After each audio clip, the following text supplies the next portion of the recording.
All right, let's start with the synopsis part of haloalkanes and haloarenes. All right, what is this about? First part we have is about the classification.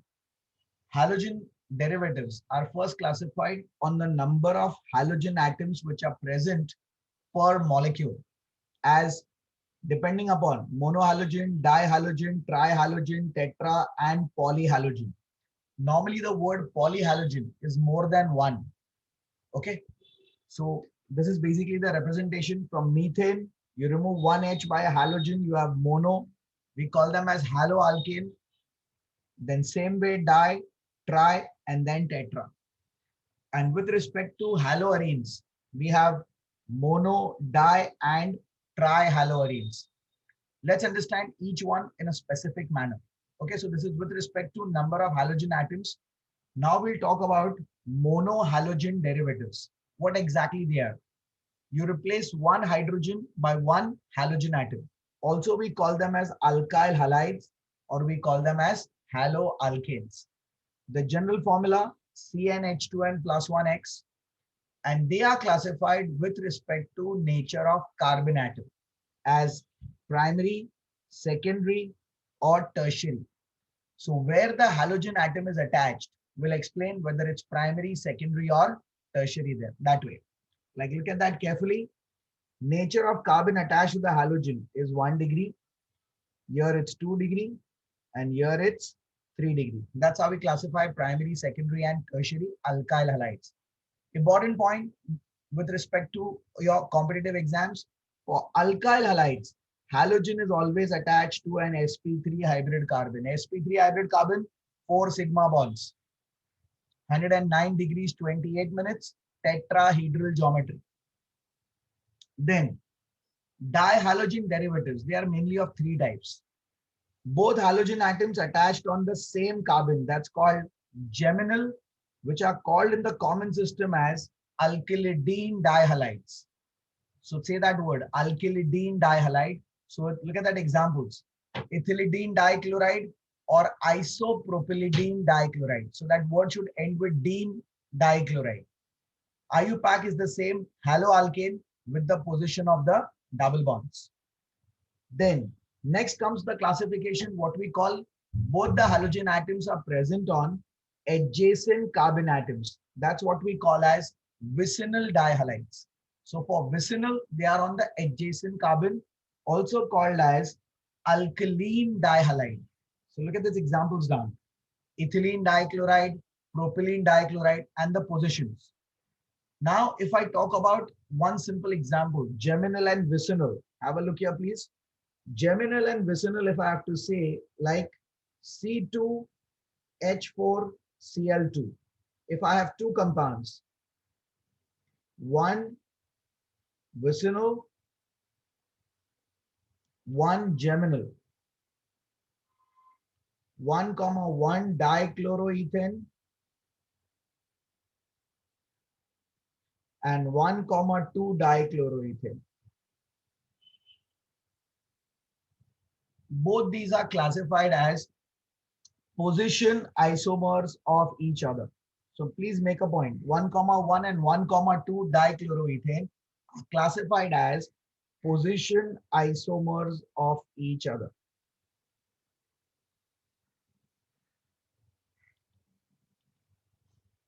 Same molecular formula, but the structural formula differs in the position of the double bond. That's why the word they are classified as position isomers. The position of the functional groups are different. So that's one. Moving on to the next category. Look at that. When the two halogen atoms are present on terminal carbon, terminal matlab last carbon, we call that as alpha omega dihalide. New term for you, omega. Alpha we all know, to the functional group carbon atom directly attached is called the alpha carbon. Omega, the last carbon is called the omega carbon. So look at that. This is alpha, that's beta, that's gamma. The last one, that's omega. So these are basically, we call them as polymethylene dihalides. I hope everybody remembers methylene. Homologous series. Every successive members differs by a methylene group, mass of 14. So if you have terminal dihalides in single bonds, then in between has to be all CH2 groups only. That's why, look at that, tetramethylene dichloride, because there are 4 methylene groups in between. That's why the word tetramethylene, that is 1,4-dichlorobutane. Or look at that, pentamethylene dibromide. So alpha omega kabhi bhi aaya. Alpha means carbon atom directly attached to the functional group. Omega, the last terminal carbon. So that's basically the one what we call as polymethylene dihalides. That's one. Then trihalogen derivatives. 3 hydrogen atoms are replaced by 3 halogen. Common system, we call them as haloforms. Chloroform, CHCl3. Iodoform, CHI3. CHBr3, bromoform. That way. And tetrahalogen, we call them as carbon tetrahalides. That's CCl4, carbon tetrachloride. And next it says fully halogenated hydrocarbons are called perhalohydrocarbons. So mark this also important. It's an add-on information there. Fully halogenated hydrocarbons are called perhalohydrocarbons. So completely. So look at that name. Octafluoropropane. Octa, there are 8 fluorine atoms.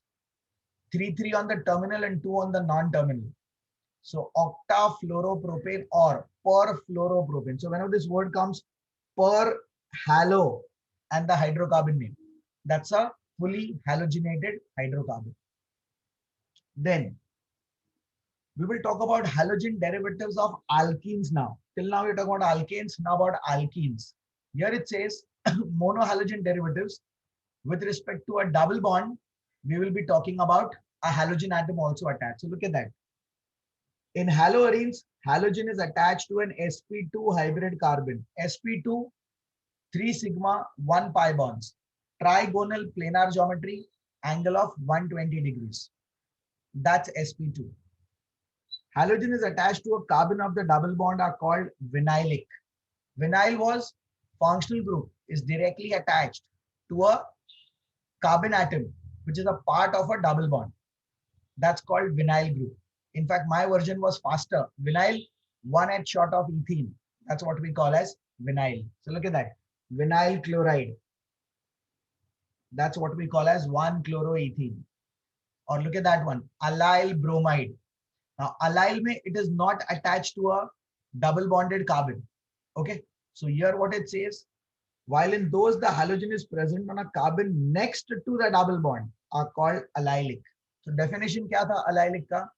Halogen is attached to a carbon whose hybridized state is sp3, and this sp3 hybrid carbon is again directly attached to a CC double bond.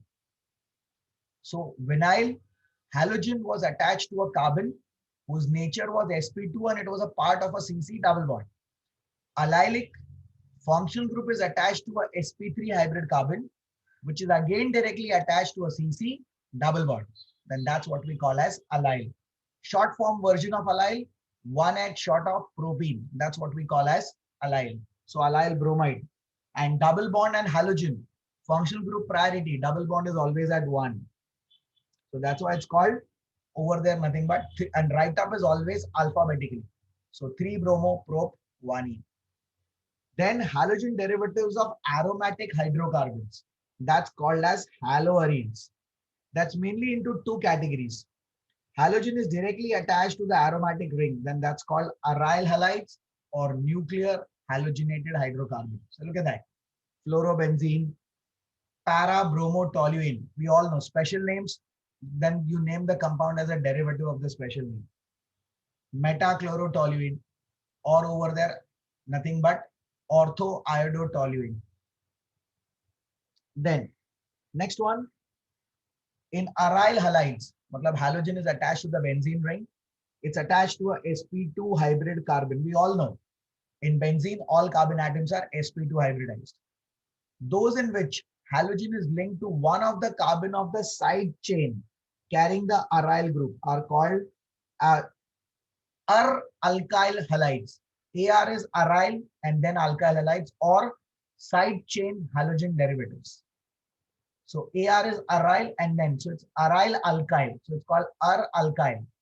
Look at that, benzyl chloride, where we call this as 1-chlorophenyl methane. Benzyl dichloride. So benzyl dichloride. So it's 1 comma 1 dichloro 1 phenyl methane. Now benzyl coming from benzaldehyde. Benzene ring with CHO. So the oxygen is replaced by 2 Cl groups. That's why benzyl.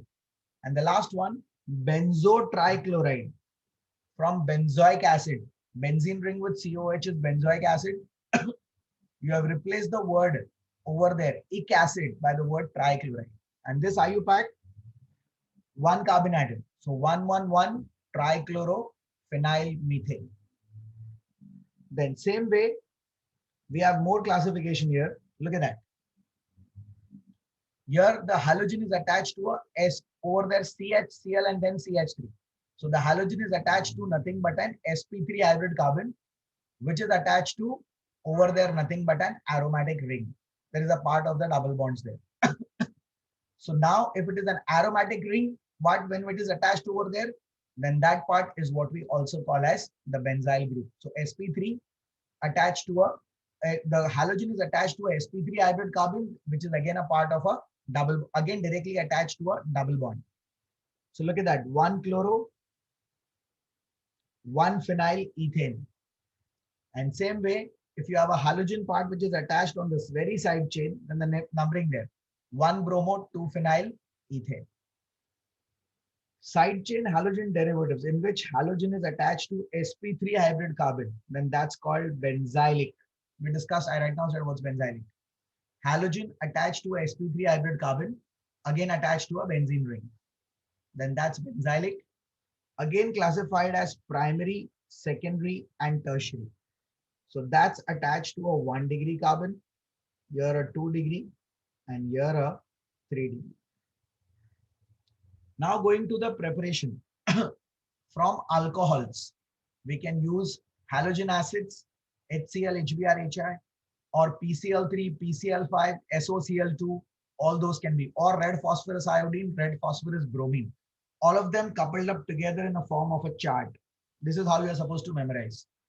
So alcohol with HCl in presence of Lewis acid catalyst, anhydrous ZnCl2, gives you alkyl chloride. That's called Groove's process. The word Groove's process, we normally call it only for primary and secondary alcohols. Or mainly I can say only for primary alcohols. For tertiary alcohols, you can directly use conc HCl. No need for the catalyst because tertiary alcohol will be itself more branched. So as the branching is more, the bonds will break faster. So Groove's process mainly only for primary alcohols. Then second one, halogen acid HBr. Now compared to HCl, HBr is a strong acid.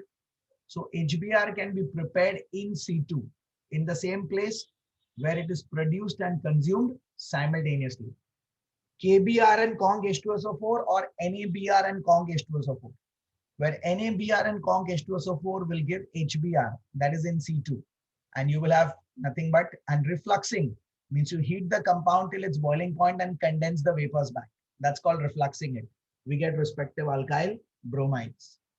Same way HI with the help of Ki and H3PO4.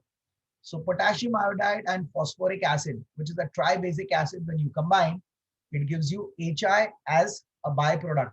So again, in situ it is prepared being a strong acid. And then we have formation of alkyl iodides over there. That is one part. Okay, that's with alcohols. Then with PCl3, alkyl chloride, PCl5, sorry, alkyl chloride. Same way with PCl3, alkyl, and with SOCl2 in the presence of pyridine, it gives alkyl chloride. That's what we call as Darzon's method. Where Darzon's method is the best method to prepare alkyl chlorides because no purification or separation of alkyl chloride is required. Why? Because both the byproducts are gases and the gases will escape out. SO2 and HCl are gases which escapes out over there. Okay, so it's from alcohols. Now there is a short note over there. I want everybody to understand this part. See here. 1 degree and 2 degree alcohols with anhydrous ZnCl2 as a catalyst. 3 degree alcohols, you don't need ZnCl2. Straight away, you can use concentrated HCl. Because I told you it's more branched, there will be more reactive. So no catalyst required. Function of ZnCl2, now this is important, is for the cleavage of the CO bond by coordinating with the oxygen atom of the alcohol. Meaning ZnCl2 Lewis acid catalyst, how it helps? The breaking of the CO bond of alcohols. How? With the help of a coordinate covalent bond with the oxygen atom of the alcohols. That's how it's formed. It is believed, look at that, either the attack is by nucleophile, by the halide on the protonated alcohol, which is either by SN2, or through carbocation by loss of water, that will be SN1. So the attack depending on the alcohol can be SN1 or SN2. SN2 के लिए carbocation intermediate, so 3 degree will readily undergo. 1 degree, 2 degree, it may undergo. 1 degree will definitely undergo SN2 mechanism. So have a look at it, how the coordinate bond is formed.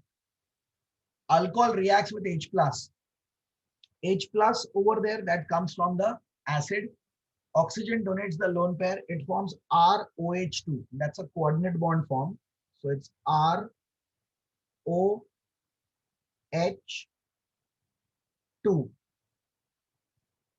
So here it is left with still one more lone pair and it requires a positive charge of the plus sign of the H plus. And then that again splits out. In this category, what will happen? This electron pair is clear of the alkyl group. See carefully with the colors what I'm showing here. This electron pair goes back here. This goes out back as water with 2 lone pairs and the positive charge comes on R. So it becomes R plus. That's nothing but our carbocation. So first alcohol oxygen donates the lone pair to H plus of the acid to form ROH2 plus, what we call as protonated alcohol. Alcohol having a positive charge. So I'm writing the name here. Protonated alcohol. And to this protonated alcohol again, the lone pair goes, means water goes out and we get carbocation. And in SN2 part, what happens? Carbocation is not formed. Directly the X minus will attack over there because we all know SN2 is a one-step continuous process. So straight away it forms alkyl halide plus water. Whereas in SN1, the attack is on the carbocation to form alkyl halide there. All right. So in SN1 mechanism, carbocations are the intermediates. Because stability of carbocation, 3 degree, 2 degree, 1 degree. The reason, because of hyperconjugation. Due to hyperconjugation, it will have more hyperconjugating structures. That's one. And the reactivity of alcohol is also the same, 3 to 1, because 3 degree will be more branched. So more the branching, its reactivity will be more. The bonds will break faster. Due to nucleophilicity, tendency to donate the lone pair, iodide will be more reactive than bromide and chloride because of the size. Bigger size, so it will give electrons faster. And halogen acids, we know, HI is a stronger acid, then HBr, then HCl. This is with respect to its Ka value, the dissociation constant. Faster the H plus ion is given, then that's a strong acid. Now the reaction of alcohol, this is something important, informative, okay? This entire point is for information. The reaction of alcohol with SOCl2, thionyl chloride, to form alkyl chloride is SNI, that is substitution nucleophilic internal reaction.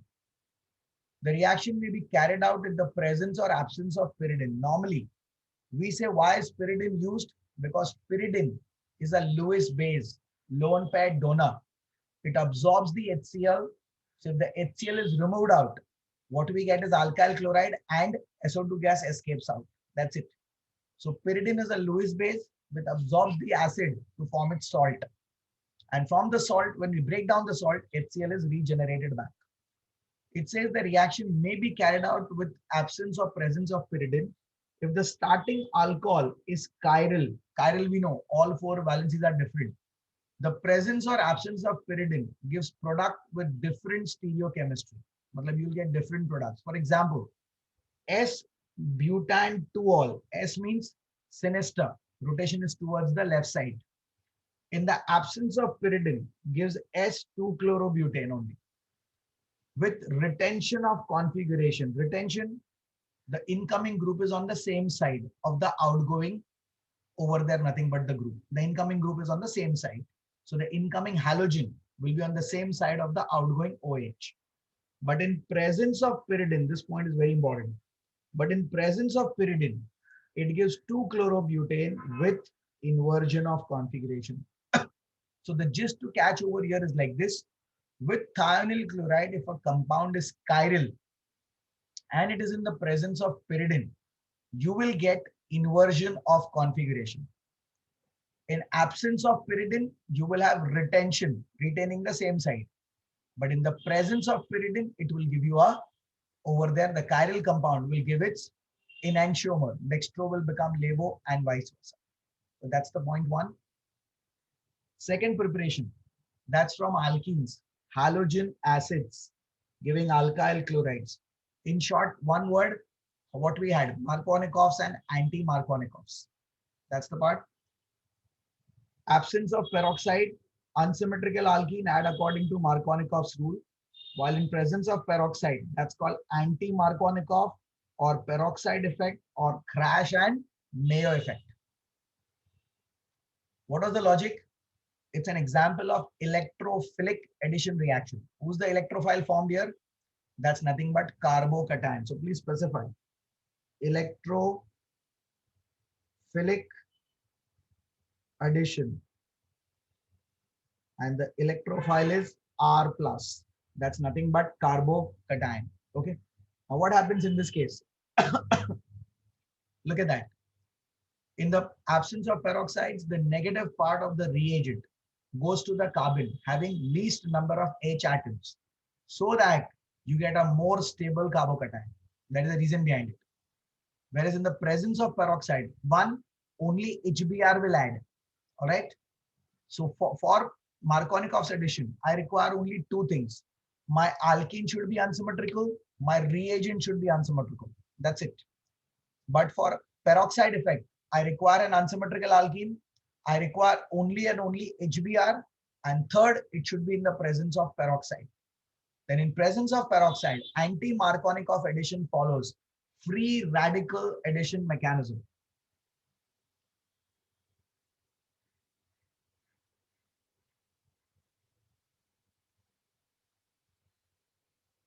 Free radical addition mechanism. So when we say for anti-Markovnikov, the negative part goes to the carbon having more number of H atoms so that it forms a more stable free radical.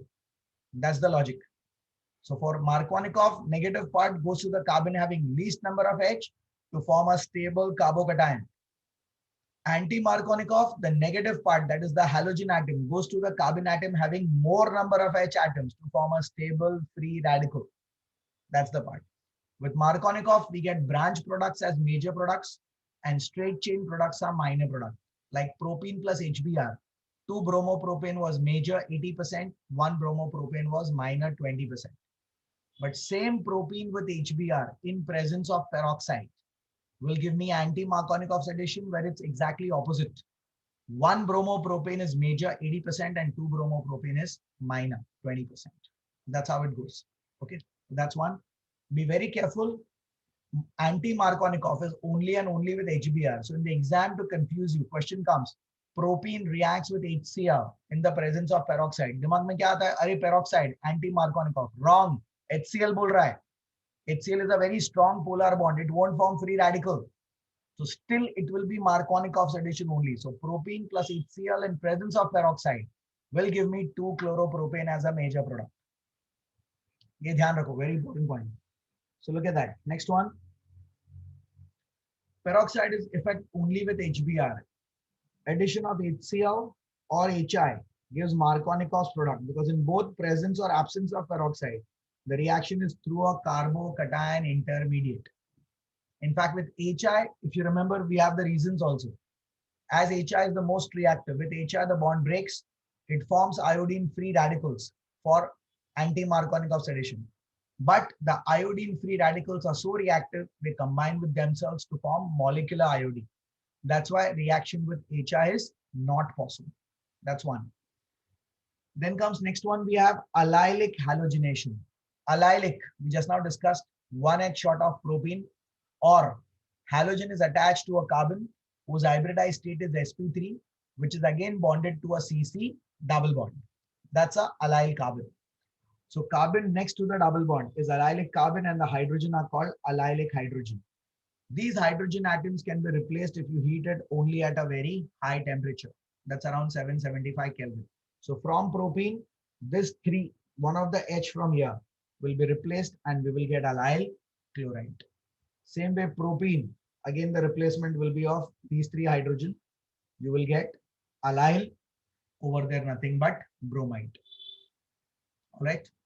Allylic chlorination can be carried out by reacting the alkene with sulfuryl chloride at 475 Kelvin in presence of light and traces of peroxide. So propene with SO2Cl2, that is sulfuryl chloride, will also give you allyl chloride. That's one.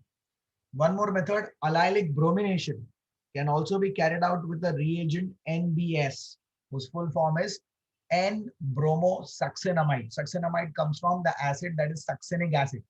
All right. So from that acid part, when you remove, we get the amide group. So that is NBS. So propene on the arrow of this, just say NBS. That's N-bromosuccinamide.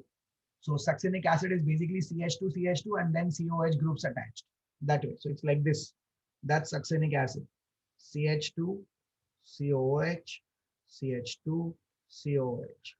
That's nothing but butane dioic acid. All the four carbon atoms will be in the continuous chain. Okay. Then that gives you allyl bromide. So conditions be very clear where you have. This is an important one.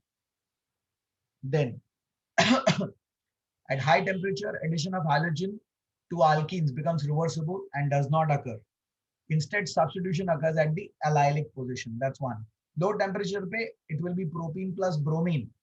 They will form vicinal dihalides. But at high temperature, it will be allylic bromination. Then comes next one. Allylic halogenation, like side chain, is an example of free radical mechanism. Then from alkanes, chlorination, bromination, iodination. Look at that. That's a free radical reaction where methane with chlorine. The reaction goes till all the hydrogen atoms are replaced by halogen atoms. So you get a mixture of mono, di, tri, and tetrahalogen derivatives. Direct fluorination not possible because it forms a byproduct HF, which is a poisonous and a corrosive acid. That's the reason why we say fluorination directly is not possible. Therefore, fluorides are prepared only by one reaction. Heating alkyl chlorides, bromides or iodide with sparingly soluble salts like arsenic trifluoride, antimony fluoride, silver fluoride, Hg2F2, mercurous fluoride. Then we get respective fluoromethane there. And that reaction, if you remember, comes under halogen exchange, what we call as Schwarz reaction. All right. Direct halogenation is occurring by free radical reaction. So like carbocations, free radicals normally do not rearrange. Therefore, the best method to prepare neopentyl chloride is by free radical chlorination of neopentane. Mark this important. Why? Neopentane has got only one type of hydrogen throughout. All are the same. All are 1 degree. So if you remove any one H, koi bhi ek H nikalo, then you will get a neopentyl free radical. It says no, does not rearrange. Matlab, it will not try to change. Normally we say no, free radical and carbocation, they try to switch from 1 degree to 2 degree or 2 degree to 3 degree for stability. Because for both free radical and carbocation, the stability order is 3 degree, 2 degree, and then 1 degree. So here it cannot rearrange because all hydrogen are equivalent. They are the same. So this is what I call as neopentyl free radical. So if it remains the same and you add again chlorine, we get neopentyl chloride. That's 1, 1 chloro, 2, 2 dimethyl propane. 1 chloro, 2 dimethyl propane. However, the reaction of neopentyl alcohol with HCl will give you a rearranged product. This is very important. Why? With HCl, the intermediate will be carbocation. So carbocation stability enhance, when you do it, when you enhance the stability, the product will change. Carbocation की stability आप दो तरह से enhance कर सकते हो, either by alkyl shift or by hydride shift. Let me just show you this, what exactly is quickly given over there. Neopentyl alcohol with HCl, it gives you what? Observe this point. So if I take neopentyl alcohol,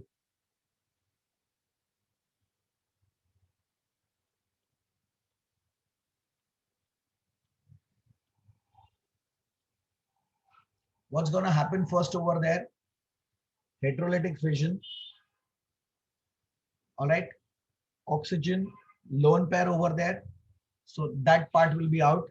So this bond will break first. This will form its carbocation. तो मुझे क्या मिलेगा इधर over there? CH3, C, CH3, CH3, CH2 plus. Okay, this part is there. The OH and H will go out as water. H plus and the OH will go out as water. That's how. Now this is a 1 degree carbocation. Can I make this to 3 degree? Yes. कैसे?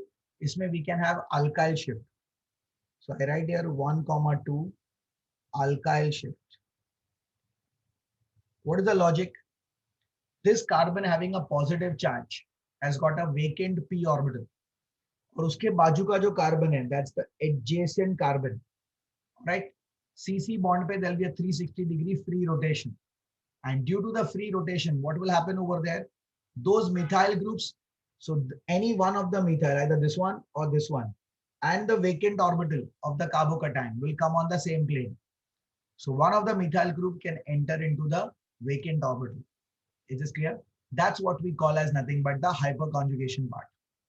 So because of that, what's going to happen over there? You will have 1,2 means adjacent groups. What you will have is a better carbocation will be formed, showing you more hyperconjugating structures. So look at that. I get the compound. Suppose the top one moves over here.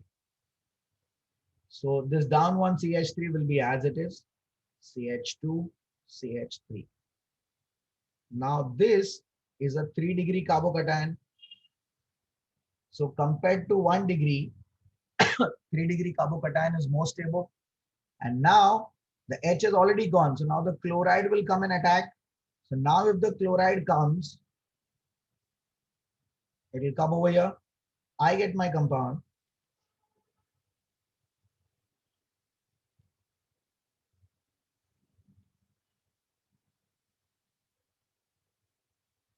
Two chloro, 2 methyl butane.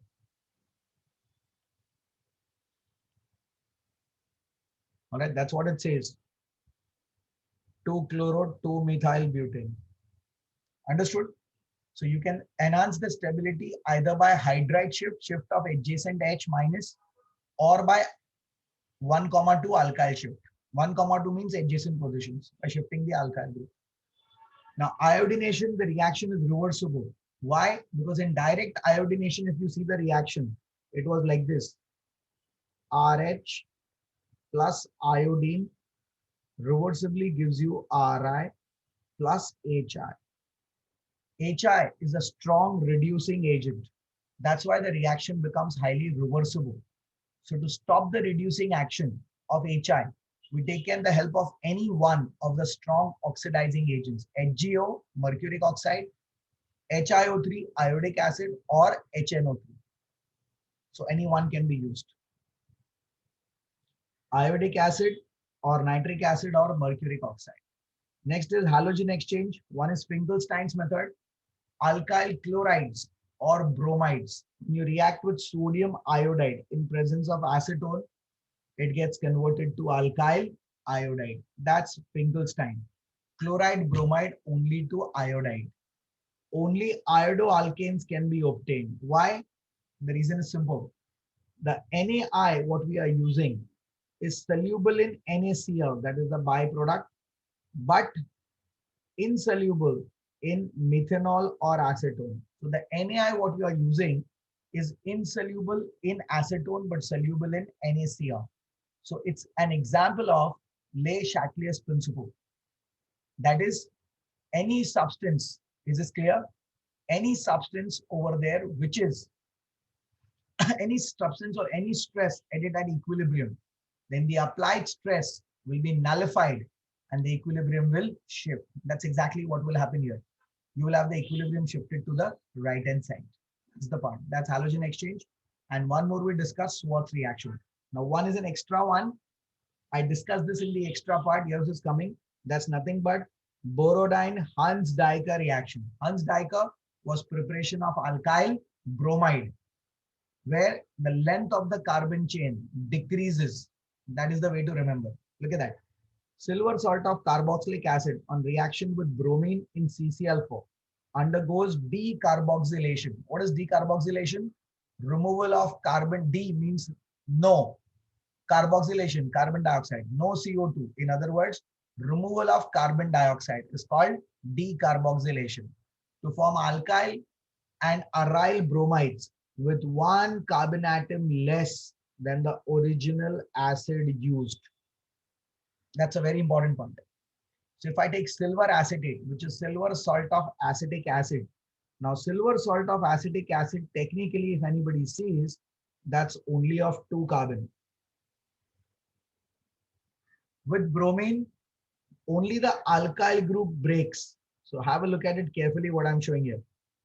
The alkyl group, matlab the methyl goes out with one of the Br, give you methyl bromide. Ag picks up the second Br to form AgBr, and plus the CO2 is given out. It is not printed here, plus CO2. Same way, silver benzoate, silver salt of benzoic acid.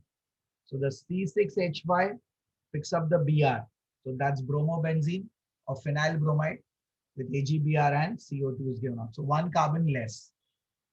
Hans-Diecker free radical mechanism to reduce the length of the carbon chain by 1.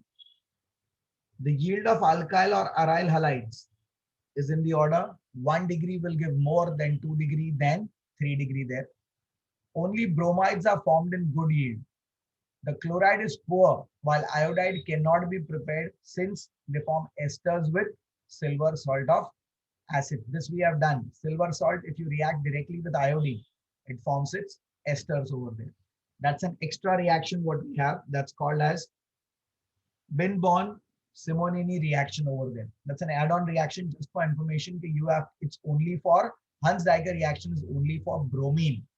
You can prepare alkyl bromides, not chlorides or iodide. With chloride, the yield is low, and with iodide, it forms ester. That's one.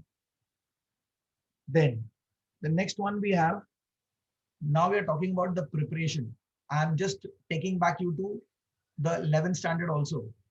First part, benzene. Benzene on chlorination with Lewis acid catalyst, FeCl3 gives chlorobenzene.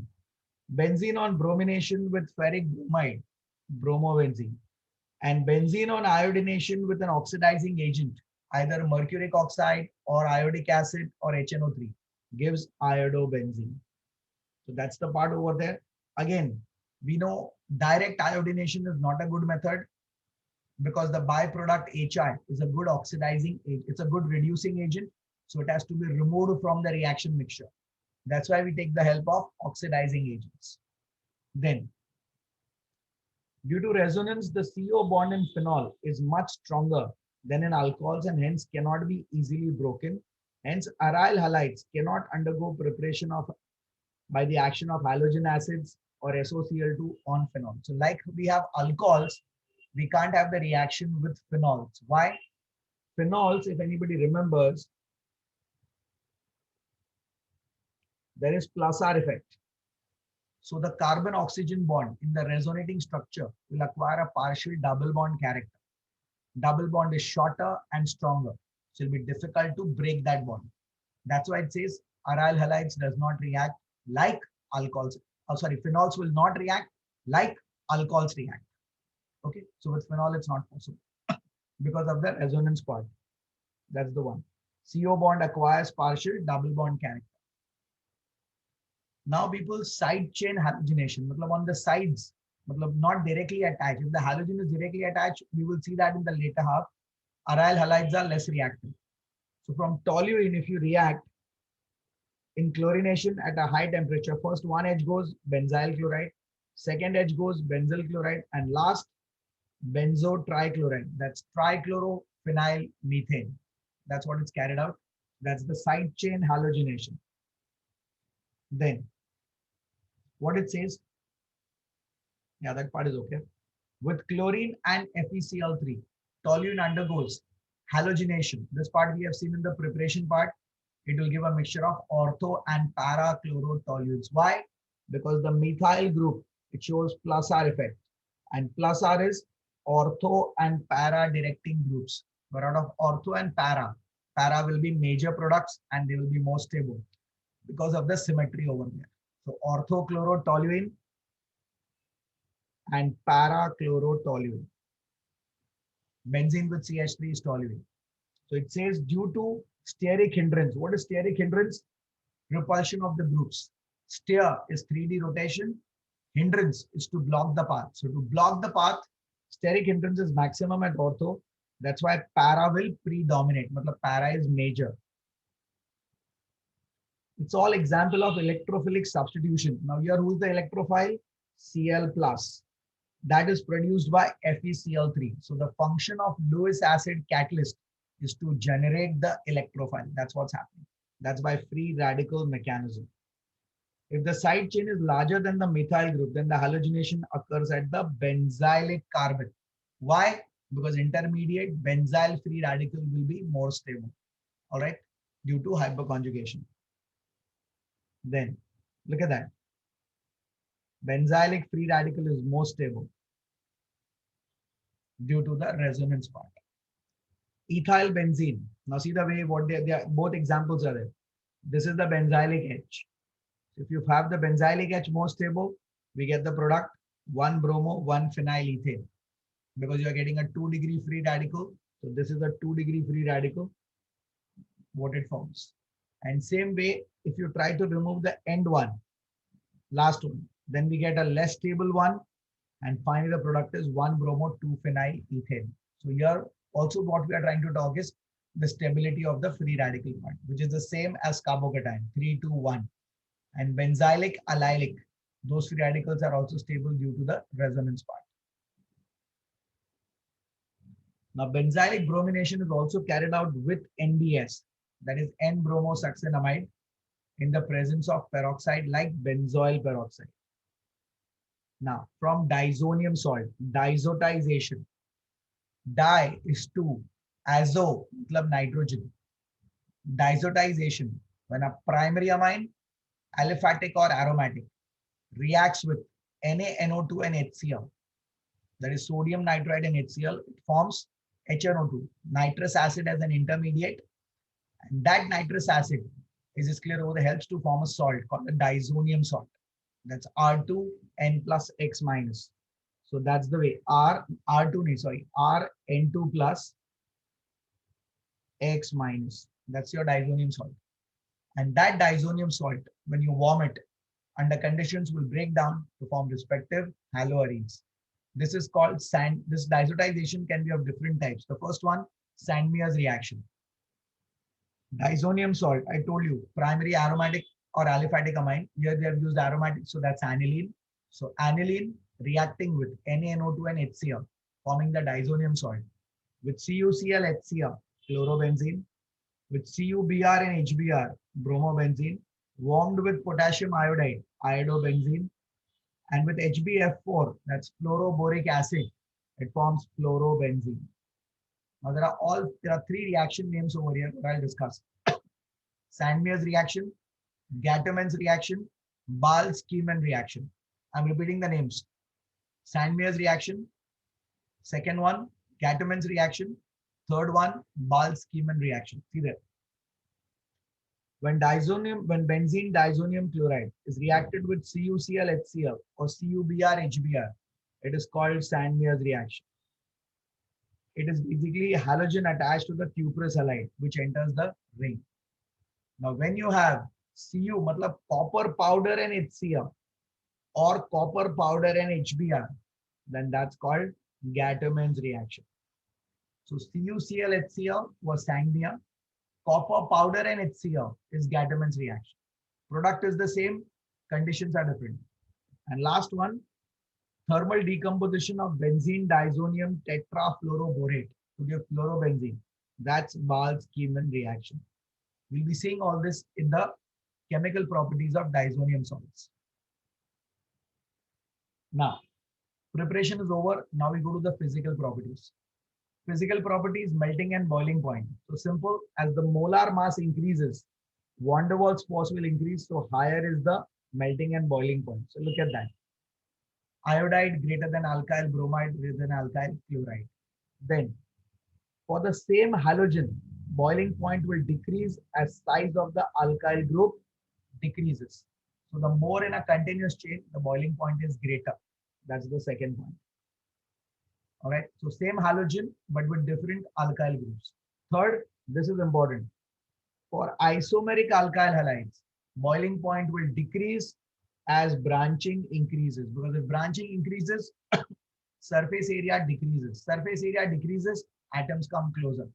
That's why N-butyl greater than isobutyl. All right. Then this will be greater than over here. So N sec iso unknown. Here in this case, iso should be more because iso has only one branch over there. Sec. So here they have given is nothing but N butyl chloride. Then they have given is seg. No, this should be the other way around. You will have N, then iso, then sec, and last has to be tert. Okay, because N and iso are primary. So primary will be greater, then secondary, then tertiary. So for isomeric, it's N iso sector. So this is N, that's iso. Then has to be the sec part. That is the structure what I've just cancelled. And then last will be tert. Then it says among isomeric dichlorobenzene, di matlab the one with orthometa para, para because of the symmetrical part of packing opposite sides. Hence, we say the intermolecular force of attraction is more. So para will always have a higher melting point than ortho and meta. Para. However, boiling points are almost nearly the same. Generally, ortho ka boiling point is slightly greater because of dipole moment. Density of alkyl iodide will be greater than bromide, chloride, fluoride for the same alkyl group because density is directly proportional to mass. Then density decreases over there for the same halogen. Look at that, methyl, ethyl, and then N-propyl over there. So for the same alkyl groups, iodide will be more. But if I have different alkyl groups part, then the lower alkyl group will have the more density. Density increases with the increase in the number of halogen atoms. So more the halogen atoms, more is the density. Bond strength, these orders important. Huh? So make a note to write down all these orders at least on a paper. So it's like after this entire lecture part, you just have one page with you. Okay, all orders are given. It's done. Bond strength will decrease as size of the halogen will increase. Then talking about dipole moments. Values nahi chahiye, only the orders required. Okay. Dipole moment is basically nothing but nu, which is equal to Q into R. Q are the partial positive and negative charges in the compound due to difference in En, and R is the distance by what they are separated. So fluorides have lower dipole moment than chlorides due to small size. So look at that. Chloride is more, then fluoride, then bromide, then iodide. It's an exceptional order because of the electron-electron repulsion. Then next we have the isomeric dichloro, the para we discussed. No, para will have almost zero dipole moment. That's the reason why the melting point will be greater because attraction is more, intermolecular force of attraction is stronger. Dipole moment of ortho and meta decreases between the angles, which is in line with the law of parallelogram over there. That is with respect to this formula, we are able to calculate its dipole moment. Ortho with an angle of 60 degree between the two chloro has the highest dipole moment. while meta at an angle of 120. Now 60, 120 is the benzene rings, what I'm talking. So please understand, it's like this. So with the main group, ortho, that's an angle of 60 degrees. Meta with respect to position 1, the angle is 120. And para, opposite with respect to 1, is at 180. That way. So ortho dipole moment is more as compared to meta. Yeah. All right. That's one. Then stability. Stability of the bond. Fluoride, the bond will be more stable than bromide, chloride, and iodide. That is one. Then it says iodides on standing turns violet due to because it decomposes. The iodine gets liberated over there, which imparts a brown color. Solubility, they are insoluble in water because they don't form H bonds. Alkyl halides, they are not soluble in water, they are soluble in non-polar solvents. Then inflammability over there, they are less inflammable than the corresponding hydrocarbon. It further decreases with the increase in the number of halogen atoms. So CCl4, which contains 4, is completely inflammable and is used in fire extinguisher under the name pyrene. Mark this important. Since organic halogen compounds are good solvents and they do not catch fire, like polychloro compounds, we have done this in hydrocarbons in the 11th part. Vestrosol, that's trichloroethene, and Vestron, that's acetylene tetrachloride. 1122 tetrachloroethane, that's used as a solvent for drying. So Vestrosol is better than Vestron. All right, that's one. Now coming to the chemical properties of haloalkanes, that's alkyl halides. They undergo nucleophilic substitution as well as elimination. Look at this table now. This is the way you memorize the whole part. This whole page is this only. I'll just start quick. We are starting with alkyl halide. First with aqueous KOH, it forms alcohol, alkaline hydrolysis. With moist silver oxide, where AgOH is silver hydroxide is prepared in situ. That's also hydrolysis, it gives alcohol. Alcohol, that's alkanol. With RONA, that is sodium salt of nothing but sodium salt of alcohol, sodium alkoxide, Williamson synthesis. It produces ethers, alkoxyalkane. Now this is nucleophilic substitution. So in the first case, the nucleophile is OH minus. Here also OH minus. Here people who's the nucleophile? That's nothing but RO.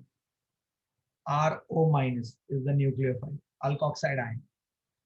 Then instead of moist silver oxide, if I use dry silver oxide, then we get respective ether. So be very clear in seeing the MCQ. If they say moist, answer is alcohol. If they say dry, then it is alcohol. Then it is ether. Then with KCN, it first forms cyanide. Cyanide, if you do partial hydrolysis, you get an amide. Complete hydrolysis, you get an acid. And if you do complete reduction, that's called Mendius reduction, you get a primary amine. And I have taught you one more. If you do partial reduction, that's Stephen's reduction, we get respective aldehyde. That's alkanal. So 4 reactions.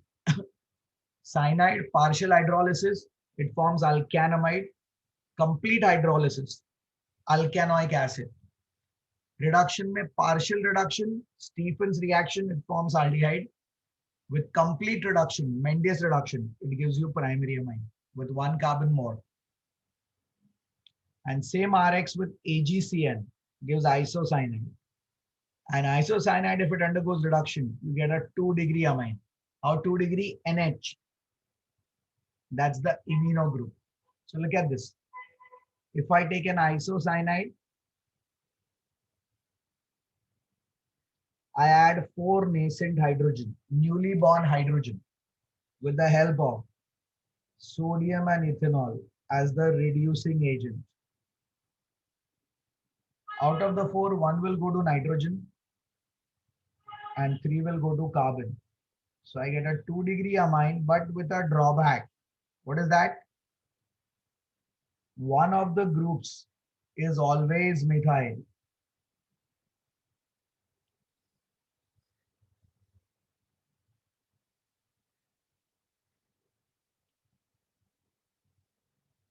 It's basically a drawback. So so if I say cyanides on reduction, that gives primary amine.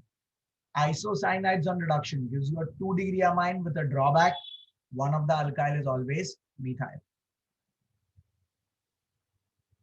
Then alkyl halide with KNO2, that's potassium nitrite, it forms alkyl nitrite.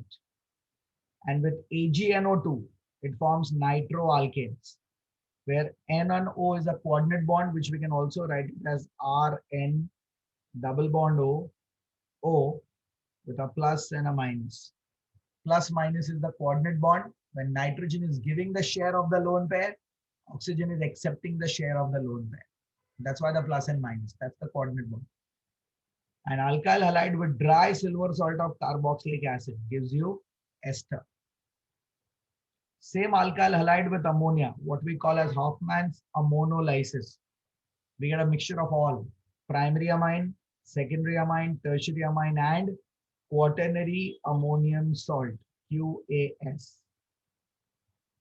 In fact, if you remember, primary, secondary, and tertiary are functional isomers of each other because their functional groups are different. Then this is an important one, alkyl halide. If you react over there with a higher sodium salt of alkyne, so RC triple bond C minus Na is sodium salt of alkyne. We get a higher alkyne. We can get this. This was there in one of the converts, if you remember, where we use this. Then same way, alkyl halide, extra part reacts with how we have KOH, same way KSH. Sulfur compounds are the thio compounds. We get the compound alkane thiol. How alcohols KOH, ROH alcohols, same way RSH, alkane thiol. And with sodium sulfide, it forms thioether. Instead of ROR, RSR. So these two are the extra reactions over here. Now, nucleophilic substitution are all either happening by SN1 or by SN2 mechanism. Then, next one, a term, embedent nucleophile. I have told you in short, what is the meaning of the word embedent? 2 electron rich center. Like in KCN, attack is from carbon, so it forms alkyl cyanide. But with AgCN, attack is from nitrogen atom, it forms isocyanide. So that's what we call as embedent nucleophile. One is cyanide, isocyanide. Second is our NO2 group. Alkyl halide with AgNO2 gives you nitroalkanes. Attack is from nitrogen. Alkyl halide plus potassium nitrite, KNO2. Attack is from oxygen. It forms alkyl nitrites. That's the part. So embedded 2 electron rich centers. That's what it says. More than one side through which it can donate the pair of electrons. Cyanide, nitrite, phenoxide, all these are examples of embedded nucleophile. Both are electron rich. So KCN gives cyanide, AgCN gives isocyanide. Similarly, KNO2 nitrites, AgNO2 will get nitroalkanes. Second category, dehydrohalogenation. Removal of hydrogen and halogen from adjacent carbon atoms, giving rise to formation of alkene. Simple other naming for it, beta elimination. Beta elimination ka thumb rule, from alpha carbon. Alpha carbon is the carbon directly attached to the functional group. So from alpha, remove the halogen. From beta, remove the hydrogen. Or alpha or beta ke beech mein double bond aayega. So there's a double bond between alpha beta, that's formation of alkene. Now quick, Dr from alpha, H from beta. Alpha beta double bond over there, that's formation of ethene. Similarly, 1 bromopropane or 2 bromopropane, both will give the same product. मैं quickly alpha beta बता रहा हूँ, observe here. Alpha beta. Alpha Br, beta H. Br goes with the K of the KOH to form KBr, and the beta H will be picked up by OH ions to form respective water. That way. So alpha beta के बीच में double bond, so propene. 2 bromopropane. This is alpha. This also is beta. This also is beta. Now here both the beta are same. Which one to remove from? कोई भी चलेगा. So from alpha the Br, beta say I remove this H, I get propene. So what if what if I have beta which are two different? Then elimination is according to Sattu's rule. Sadzaf's elimination. Okay, when there is dehydrohalogenation of two different beta carbon having different beta hydrogen, remove the beta hydrogen from that beta carbon which has least number of H atoms. Why? Why Sadzaf made the rule? So that if you remove the hydrogen from the beta carbon having least number of H atoms, you will get an alkene which is highly substituted, meaning more alkyl groups on the CC double bond. Then that alkene ka stability is more. So look at that. Propene, Sadzaf's rule, highly substituted alkene is formed as the major product. So look at that. Alpha, beta, beta. So alpha the Br, now beta, this H can also go, this can also go. So remove the carbon from that beta, remove the hydrogen from that beta carbon having least number of H. So least number of H will be here. So that's why but2 in major, but1 in minor. Once again, meaning of the word, it forms an alkene which is highly substituted. Iska matlab kya? See here. To the CC double bond, I have two alkyl groups. In but1 to the CC double bond, I have only one alkyl group, ethyl. CH2 cannot be an alkyl group. That's methylene group, 2H removed. So in but2, I have two groups. Here there is only one group. Then types of elimination. SN1, SN2, beta elimination. We also have E1 and E2 elimination. Both E1, E2, the ease of dehydrohalogenation is same. 3 degree is more reactive, then 2 degree, and then 1 degree. So third butyl, then it's going to be isopropyl, and then finally ethyl chloride. Then we have one more elimination which we'll be seeing in the chapter amines called Hoffman's elimination, which is exactly a contrast of Sadzaf. How we have Markovnikov, anti-Markovnikov, वैसे ही we will have over here Sadzaf and Hoffman's elimination. Sadzaf, you remove the hydrogen from that beta carbon having least number of H. Hoffman is ulta. You remove the hydrogen from that beta carbon having more number of beta hydrogen atoms, so that you will get an alkene. So that way it is. Orientation is not governed by the step, but is governed by the acidity of beta hydrogen. That's Hoffman's rule. The major product by elimination of more acidic beta hydrogen. For example, 2-fluorobutane, due to plus effect of methyl, the 3 beta hydrogen on CH3 are less acidic than the beta hydrogen on C1. C1 will be the corner one. So that's what it says. If you take 2-fluorobutane, this F will show -I.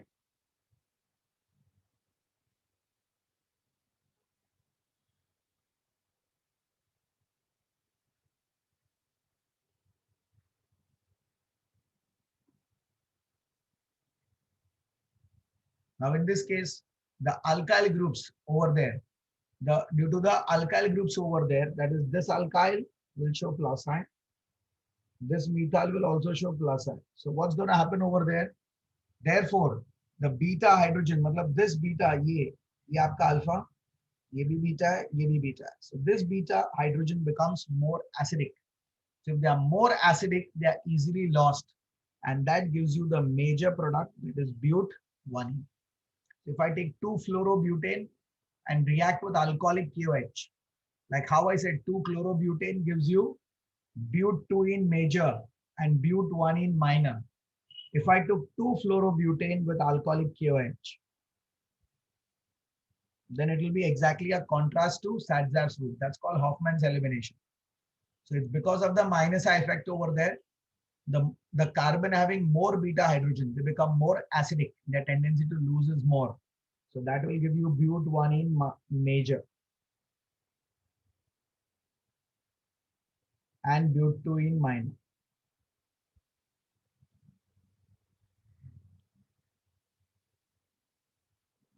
All right. Then that's the whole mechanism part. Look at that. This alpha. So here in this category over there, there's a misprint there. This H is not there. So in this category, CH2, CH3, this corner beta, they are more, whereas this CH2, the one with less number, they are less acidic. That's the part. So we get but 1 in major and but 2 in minor. Then elimination versus substitution.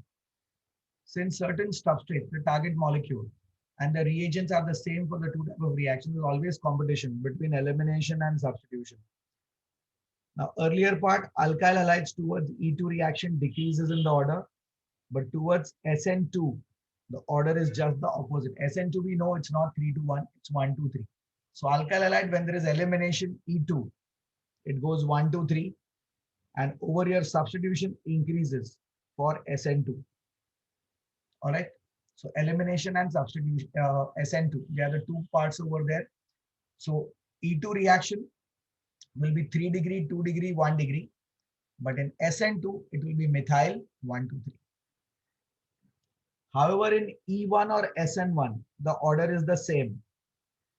E1 and SN1, the order is the same over there. So in this case, 1 minute, this arrow is a mistake here. The arrow is there. So E2 and SN2, those are the ones which is opposite. So elimination will increase in the order. Substitution over there will increase in this order. Whereas in this category, E1 and SN1, both the arrows will be in the same order. That is. And again, for SN1, 3 to 1 is the order over there. 1 degree gives substitution, while 3 degree exclusively gives elimination. 2 degree depends. So it says, however, with 2 degree, elimination always predominates over substitution because they are more branch. Thus, we conclude substitution always competes over there, competes elimination. Whereas low temperature, high polarity of solvent, strong nucleophile favors substitution reaction. High temperature, low polarity of the solvent and strong base favor elimination. What is low polarity? Polarity is basically the difference in electronegativity of the solvent. So that's what is trying to compete with the two parts. If there's a low temperature, high polarity, then that will favor over their substitution. Is this clear? Whereas high temperature, low polarity and a stronger base will have affinity for the beta H, so that we favor elimination. So it is because we use alcoholic KOH, which is a less polar solvent. Alcohol at high temperature, high concentration of the base brings about dehydrohalogenation, while aqueous KOH, which is a more polar solvent, because in aqueous medium, KOH is an ionic compound of K plus and OH ions. Like dissolves like, so KOH will dissolve more in water. So its polarity in the solvent will be more. That's why it's a polar solvent. Low temperature and low concentration brings about substitution. That is one over there. In general, elimination occurs at high temperature, substitution occurs, then substitution. Since in elimination, more bonds are to be broken. Now, these are the extra reactions. One is with lithium, where it forms alkyl lithium. And one is with magnesium, where it forms RMgX. That's Grignard's reagent. Now, also one extra reaction over here. This is the part which we spoke also about it in what I can call as the S block elements, or we can not S block, sorry, the P block elements over there. That is with lead, elements of group 14, carbon, silicon, germanium, tin, and lead. Ethyl bromide, when it reacts with lead and sodium alloy, it forms a compound TEL, tetraethyl lead, that's used as an anti-knocking agent in gasoline. So in petrols and all, they add tetraethyl lead or tetramethyl lead, anti-knocking. Your car is or your vehicle is not started since 8 to 10 days. So when you start it initially, it will try to knock. So to prevent the knocking in petrol, we add additives like tetramethyl lead or tetraethyl lead, which will prevent the knocking of the engines. That's one. Reduction, alkyl halide plus hydrogen gives alkane. Alkyl iodide gives alkane. And alkyl chloride also gives alkane, depending upon use of zinc copper couple. That's an alloy in alcohol. So reduction is everywhere alkyl halide to alkane, either with hydrogen with nickel, what we have one, or with HI, that's with red phosphorus at a high temperature, or alkyl chloride with a zinc copper couple in alcohol gives you alkanes. Then talking about isomerism, plain polarized light. First of all, plain polarized light, when ordinary light is made to pass through Nichols prism, transmitted light will have vibrations in only one plane, perpendicular to the direction of propagation. That's what we call as plain polarized light, or the process is called polarization. Nichols prism, the compound is CaCO3, calcium carbonate, called calcite. And the crystal is cut diagonally and joined by a fluid called Canada balsam. That's the name of the glue which extracts from the bark of a plant. Optical activity, the phenomenon of the organic compound to rotate the plane of plain polarized light either to the right or to the left is called optical activity. Optical isomerism, dextro and levo. If the rotations are towards the right hand side, then that's dextro. Towards the left, that's levo. That's optical isomerism. Asymmetric and molecular symmetry. Asymmetric, all the four atoms attached to the carbon atom. In other words, all the four valencies of carbon are satisfied by four different monovalent atoms or monovalent groups. Monovalent, single atom or a single group on the whole. Okay, then that's what we call as an asymmetric carbon or chiral carbon or the stereocenter. Then molecule which contains asymmetric carbon atom lacks all elements of symmetry and hence is called an asymmetric carbon. It should not have anything. This is the first thing. For a carbon atom to be asymmetric, it should be devoid of symmetry. No line, nor plane, nor a point, nor an axis which divides the molecule into equal parts. That's asymmetry. Then chiral and achiral objects. That is basically, if I'm talking very simple, the two hands. So if this is my object, this becomes its mirror image. So the object and mirror image are non-superimposable. One cannot be imposed over the other. Both are not same, if you see. Okay. The thumbs are in opposite direction, if you rightly see. Okay. So that's called non-superimposable. But if I keep the hands like this, then this is superimposable. One is imposed over the other. So for a compound to be chiral, it will show isomers, which are called as enantiomers. Enantio, Greek word, which means opposites. Enantiomers, optical isomers, or optical antipodes. They have everything same molecular formula, same structural formula, same melting point, boiling point, only one difference. They have equal rotation, but in opposite direction. That's the part. So that's all about given over there. Thus, objects which are non-superimposable on their mirror image is called chiral, and the property of non-superimposability is called chirality. Whereas the ones which are superimposable are called achiral. Like propan-2-ol, that will be achiral. Example is given because the object and the mirror image remains the same. Because both are same, so they are superimposable. They can be imposed one over the other. So it's not, does not show chirality. But if I have butan-2-ol and the groups are arranged, I hope everybody remembers this now. This black wedge means it is above the plane. This dotted wedge means it is below the plane. And the remaining two are on the plane of paper. So if you rotate it over there, the groups becomes opposite. In other words, they are non-superimposable. To conclude, the presence of single asymmetric carbon or chiral carbon makes the molecule optically active, shown by an asterisk. So the examples, I hope everybody is clear. One valency, or one monovalent atom or group. One monovalent group here is ethyl, monovalent atom, Cl, H, monovalent group, methyl. All four different. So that's how you can identify chirality. Glyceraldehyde, bromochloroiodomethane, and 2-bromopropanoic acid. Clear? I'll just show one more. Glyceraldehyde, देखो, CHO, OH, CH2OH, and H. Okay. Now, difference between asymmetric and chiral molecules. What it says here, both asymmetric and chiral are optically active, whereas asymmetric does not have any element of symmetry, but chiral molecules may or may not have simple axis of symmetry. Thus, the essential condition for a molecule to be optically active is that the molecule and its mirror image should be non-superimposable. Okay. So asymmetric, nothing is, no axis, no point, no line. This is clear, of symmetry.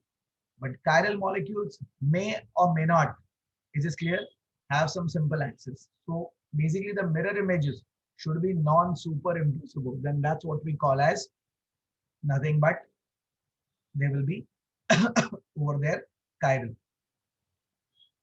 Enantiomers, as I said, dextrorotatory, levorotatory. Dextro with small d or plus, levo with L or minus. So everything is similar, identical physical and chemical properties, except it rotates the plane of plane polarized light in opposite direction, but to the same extent. So if dextro rotates at an angle of plus 5 degrees, levo will rotate at an angle of minus 5 degrees. Plus minus is a convention. Plus means towards the right side, minus means towards the left side. Lactic acid, dextro and levo. That is one, the two what we have over there. Is that clear? So here, this has to be D with a plus sign, and this has to be L with a minus sign in a bracket. Then we have a compound called diastereoisomers. What are diastereoisomers?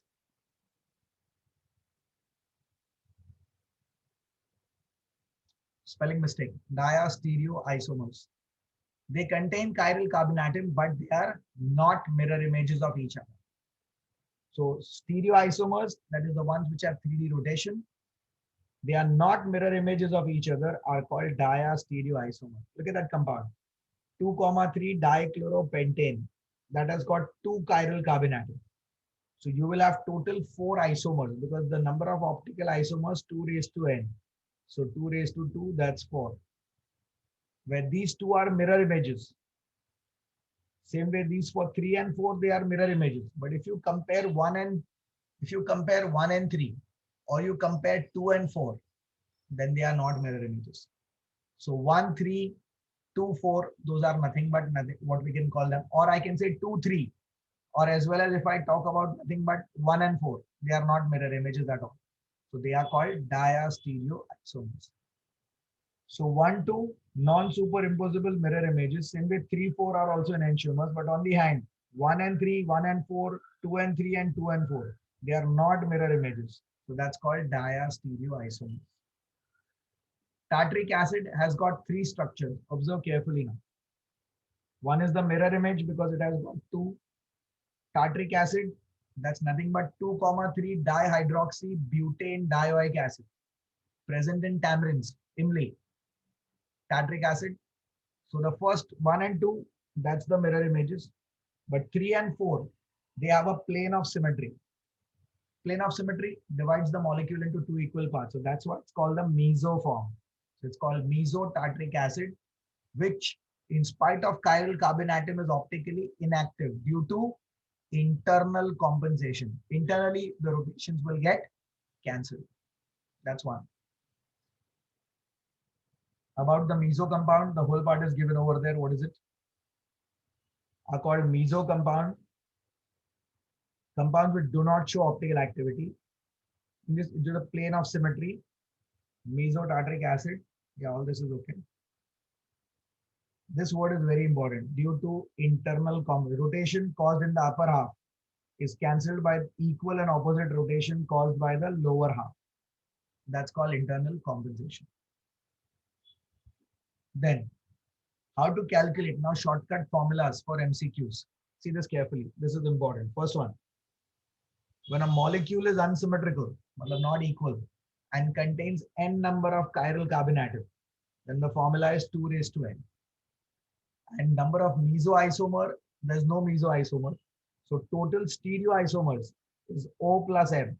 O is the optical, M is the meso. It's just 2 raised to n. Now when I say stereoisomers, 3D rotation of atoms or groups. So we have two types of stereoisomers: geometrical, optical, geometrical and optical. Geometrical was cis trans, optical is dextro levo. So here we are saying only when the molecule is unsymmetrical. Unsymmetrical, not equal. When the molecule is symmetrical and has even number of chiral carbon atoms. So you need to be symmetrical and even number of chiral carbon atoms. Optical isomers, O, 2 raised to n minus 1. N is the number of chiral carbon. Mesoform, M is equal to 2 raised to n by 2 minus 1. So total stereoisomers, that is optical and mesomers, or the mesoform, 2 raised to n plus 1 plus 2 raised to n by 2 minus 1. Third one, molecule is symmetrical. Above we spoke about even, now with odd number of chiral carbon. So optical isomers, 2 raised to n minus 1 minus 2 raised to n minus 1 by 2. These formulas are the shortcut ones where you can be fast. And meso compounds, or the mesoisomers, 2 raised to n minus 1 by 2. So the total stereoisomers, optical plus meso, that's going to be straight away 2 raised to n minus 1. Racemic mixture, equimolar mixture of dextro and levo varieties of the same optically active compound, where the mixture is optically inactive due to external compensation. Because externally only when I mixed in a test tube, 5 ml of dextro with 5 ml of levo, dextro and levo rotations are opposite. Dextro will rotate on the right, levo on the left. So the minute I mix the two, only the rotations have got cancelled. So this solution, when I put in the polarimeter, the vibrations will just stay perpendicular. There'll be no tilt on the right or to the left. So that's called external compensation. Plus and a minus, together we write as DL or plus minus, optically inactive due to external compensation. Then retention, the terms over here, retention is retaining the same side. So when it is chemical reaction is carried out on the chiral molecule, the product may have same configuration as the reactant or may have opposite. Opposite will be inversion, depending upon which bonds are broken. If the relative spatial arrangement, that is 3D rotation of atoms or groups in space, at the asymmetric center remains the same before and after, then it is said to be retention. The bond broken, the bond which was present earlier in the reactant, then after breaking, the bond which formed on the product, if the position of the reactant, say for example, alkyl halide ka halogen ka position, reacting on hydrolysis giving me alcohol ka OH ka position, if both are on the same side, that's what we call as retention. In other words, preservation of the arrangement of the groups at the asymmetric carbon. So you have the groups over there where X ki jagah pe you have got Y but on the same side. Yeah. No bond to the stereo center is broken and the product will have the same relative configuration around the stereo center. So what is happening here? We are having over there nothing but, look at the rotation there. You have L2-methyl butan 1-ol, where the chiral carbon is this actually, but the bond breaking is this between the C and OH, what is shown with the dotted line. So as the stereo center carbon is not broken, we are having the bond actually formed over here. So in this case, as it is not on the stereo center, that is the chiral carbon, we will say there will be retention. Matlab the outgoing OH and the incoming Cl, dono ka position will be same. All right. No bond at the asymmetric center is broken. So reaction proceeds with inversion. Sorry, with retention. Now next, inversion, retention, racemization. Racemization is basically formation of a racemic mixture. Chemical reaction, when the bond is broken at the stereo center, three things can happen.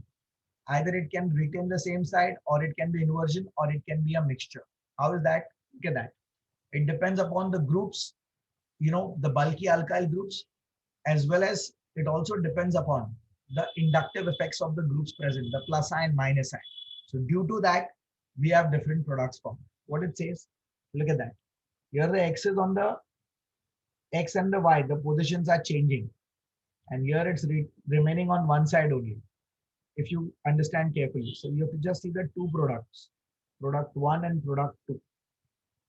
What it says, if one is the only product in the reaction proceeds with retention because it's retaining the same side of the X.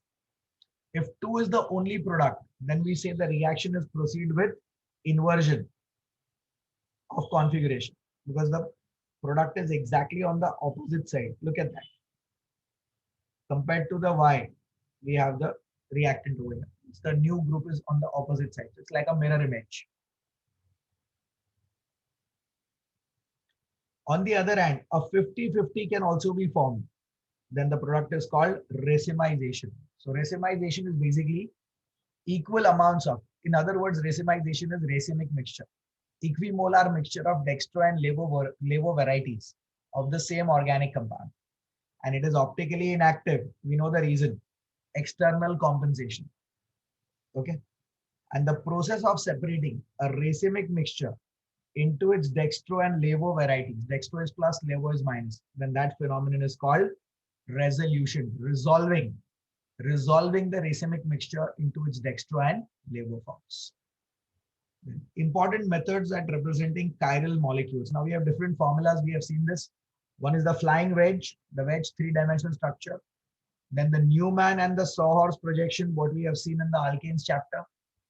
Then chiral molecules also represented by Fischer projection with vertical lines and horizontal lines, where the vertical axis is of the carbon atom with the most oxidized group on the top, and then putting the other atoms or the groups, where the rotation is on the right, that's dextro, on the left, that is levo. Dextro from the word dexter, towards the right. Levo from the word levis, means towards the left. Similarly, more we can have erythro and trio. Erythro and trio are similar to what we have the concept same or opposite. Erythro means on the same side, trio means on opposite side. So similar atoms or groups on the same side is called erythro, opposite side it's called trio. It's used for distinguishing a pair of stereoisomer containing two chiral carbon atoms when two of the atoms on the groups on each chiral are same while the third one is different. The stereoisomer which has two identical groups on the same side of the Fischer projection is called erythro. So same side, erythro. Isomer which has two identical groups on opposite side, then that's called trio. So look at that. Two similar or atoms on the same side, erythro. Two similar or atoms on opposite side, trio. Optical activity now for compounds which has no chiral carbon. All right. Why? Because if you look at the structure for some of the compounds, you may have its what we can call as a non-superimposable mirror image. So there are some compounds which don't have chiral carbon, but still they show, there is optical activity. Essential condition for a molecule to be optically active and its mirror image should be non-superimposable. This may not contain chiral carbon atom. Like look at that. Allene derivative. Allyl, now a group called allene. Allene is basically nothing but you will have like this two double bonds, one after the other. That's what we call as allene. Okay. General formula, look at that. All right. Now in this, the central carbon is sp hybridized, that is this carbon. 2 sigma 2 pi. So sp hybridized ka shape is linear. So in the linear part, when you have 2 pi bonds, 1 sigma and 2 pi. What is trying to show? Look at that. A and B lie in one plane. Is this clear? But if I talk about D and E, they lie in the vertical plane. So here what is happening? This A and B and this DNE. All right. One is horizontal, one is vertical. That's how that, because see, pi bonds are going to be mutually perpendicular. All right. So the ones which will form the pi bond over there, so you will have the atoms or groups in different planes, one horizontal, one vertical. All right. And if I say allene, the IUPAC name will be propadiene, because one is between propa 1 comma 2 diene. That way, that's allene. So what it says,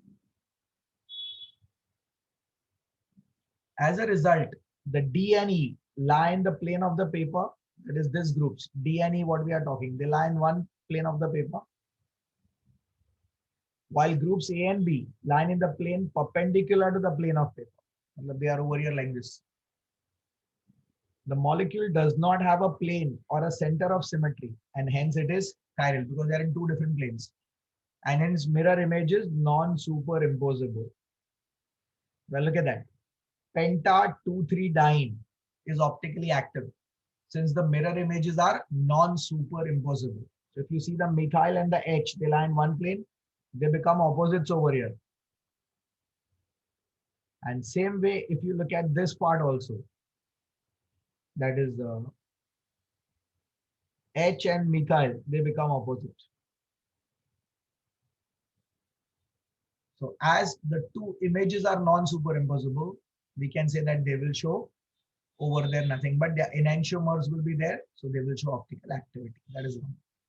Then RNS configuration we discussed, that is the CIP rule, Kahn-Ingold Perlock system over there, where we say the 4 atoms or groups are arranged with respect to atomic number, whose atomic number is maximum is at number 1.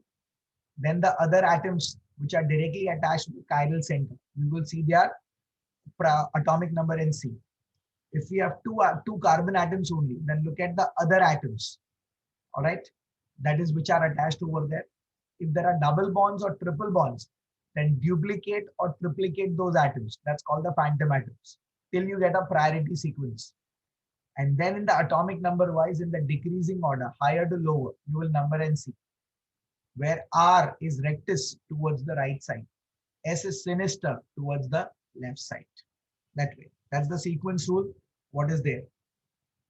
What it says, now 4 atoms, priority given, all this is okay. Well, look at that.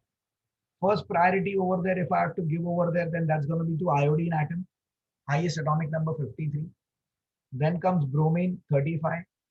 Then Cl 17, and last is H. So the rotation is only of the first 3, not the last one. The last is of the lowest atomic number. So this is moving clockwise, so it is R.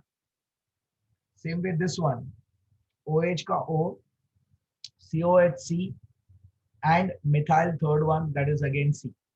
So in COH, C double bond O, OH. So the priority goes, there's a double bond between C double bond O. So atoms have to be duplicated. So you will have like this, C, I'm leaving the OH as it is.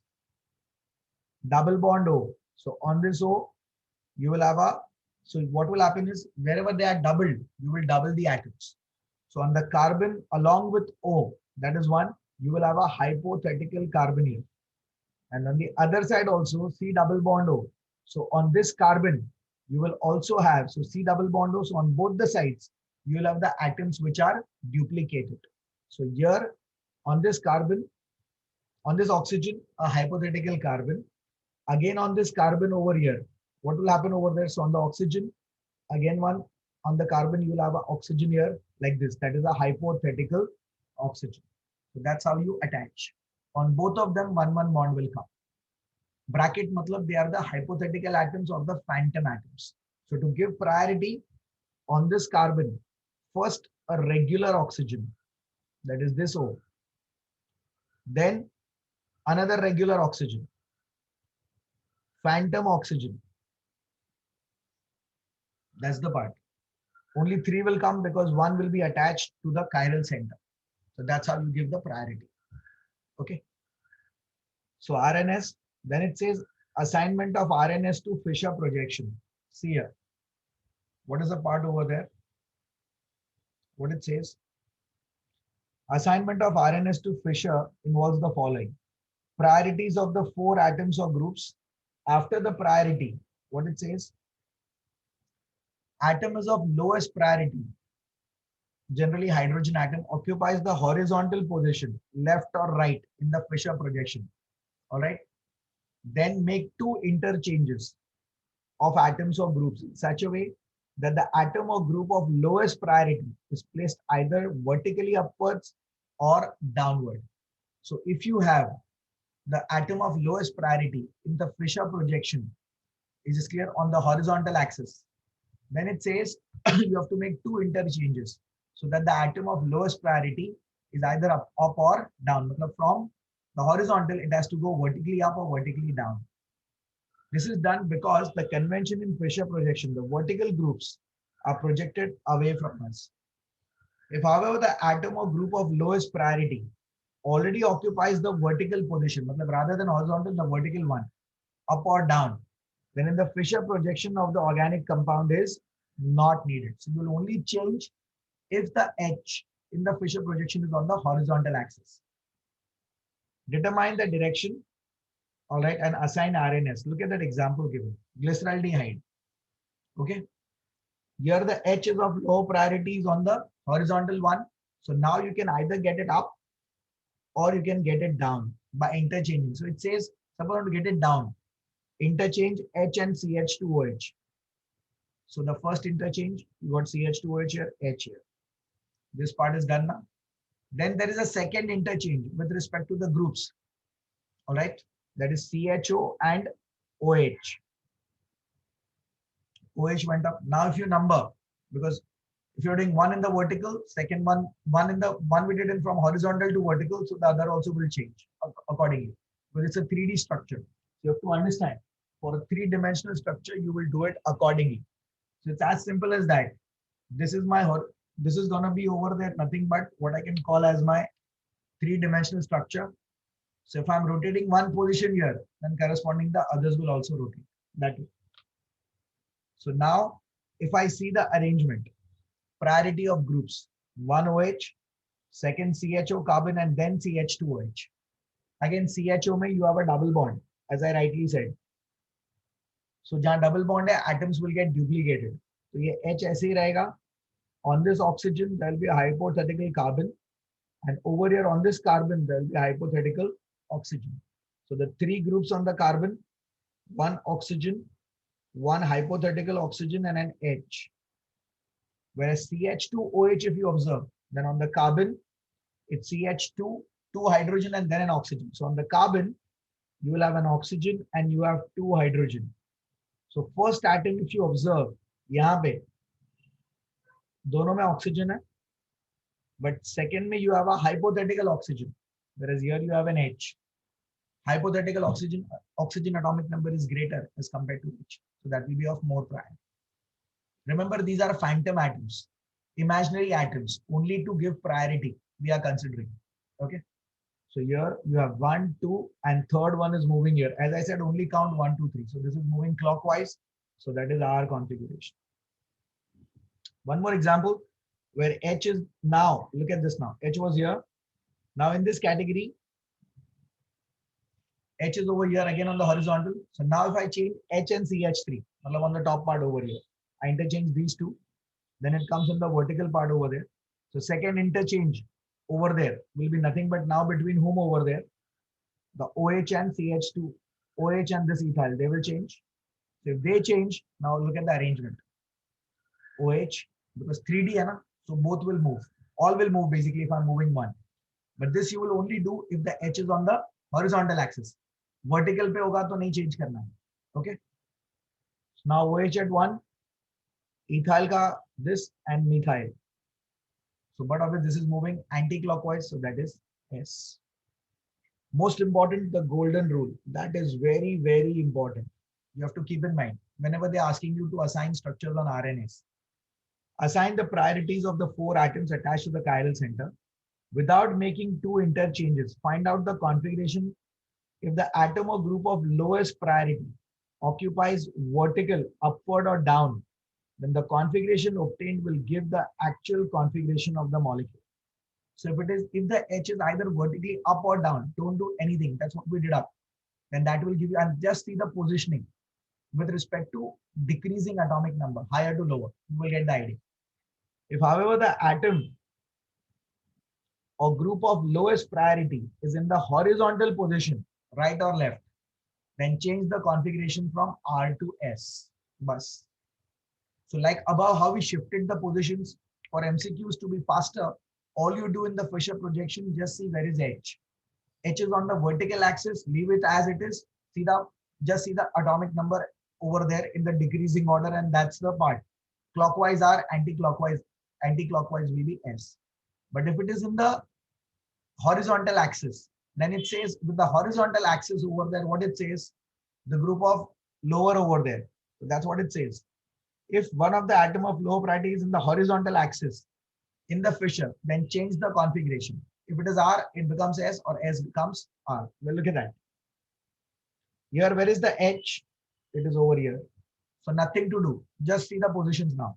CHO at 1, CH2OH at 2, and methyl at 3. These three are moving clockwise. So this is our configuration. Sorted. Now H is where it is in the horizontal axis. In the first one, H was on the vertical. Vertical axis up or down, don't do anything. Just see the arrangement, you are done. But if H is on the horizontal axis, now see the positioning. NH2 1, because nitrogen atomic number 7, then carbon 2 pe, COH and 3. So this is moving clockwise. Ye R hona chahiye. But H is on the horizontal axis. So flip it. It will become S. That's how it is, the S configuration. Got this point? Very important, okay? That is what the whole bhashan is about. Now going to the mechanism. SN1, SN2, and then the last part, haloarenes. SN1 mechanism, what exactly do we know? Substitution, nucleophilic, unimolecular reaction. Unimolecular, the rate of reaction depends on the concentration of only one reactant. In other words, first order reaction.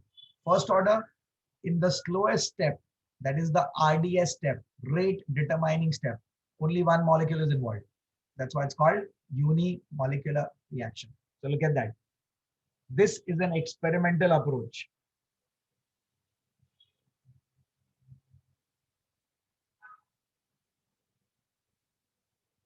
Only by experiments we can conclude, okay, that the rate depends on the concentration of how many reactants.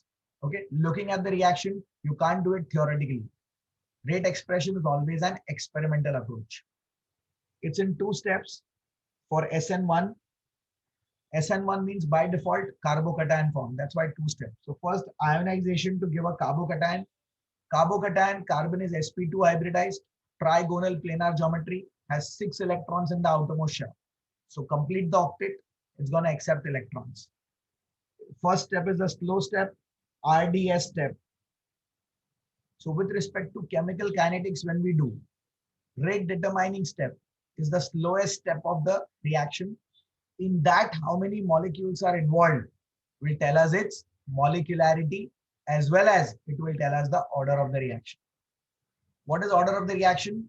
Order of the reaction is nothing but the actual number of molecules which are taking part in the chemical reaction. Is this clear? Will tell us the order. So if I just look at a balanced reaction, all right, where I have 1 plus 2, 3 reactants giving me over there nothing but 2 or 3 products. So I can't say if 3 reactants are combining, the, I will say the order is 3. It won't be that way. You have to look at all the steps, and in that step, check out for the slowest step. So in the slowest step, how many are involved will tell us about its molecularity and its order. Then, so order of a reaction in a proper way, the actual concentration of the reactant on which the rate of a reaction depends is called the order of the reaction. So first, heterolytic fission between the CX bond, carbocation form, 6 electrons, trigonal planar geometry, nucleophile will attack and it forms the product. So now when the nucleophile attacks over there, immediately, okay. Now we have here the mechanism part which explains, look at that. Third butyl bromide, the bond. Now suppose we have an optically active compound. That is a very important example. 3-degree Rx is optically active. I'm putting an asterisk. Look at that. Methyl, then you have a ethyl. No, sorry, this is a 2-degree Rx basically, but it's optically active. So normally we say in the third butyl carbocation formed over there. Okay, that is this part. You had 3 bulky alkyl groups. So for the 3 bulky alkyl groups, if you remember, I had shown you this earlier. We have the 3 bulky alkyl groups. Nucleophile can't come from any of the sides. Why? Because everywhere the angle is 120 degrees.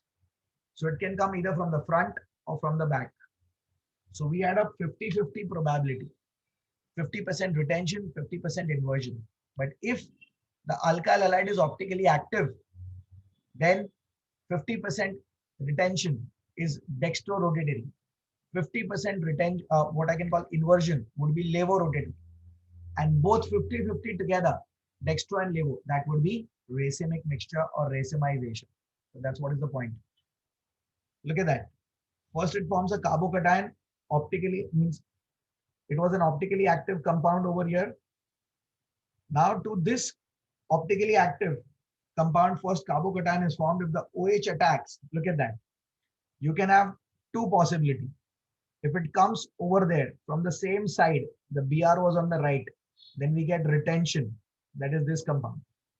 And if it comes on the opposite side, that is over here with respect to the Br, then that is inversion. And both 50-50 together, that's the definition of racemic mixture.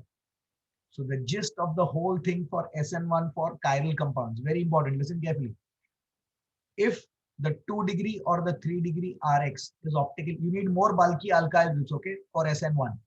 So if the 2-degree or 3-degree Rx is optically active, or the 2-degree or 3-degree alkyl halide is having more bulky alkyl groups attached and it's optically active, then there'll be formation of a racemic mixture.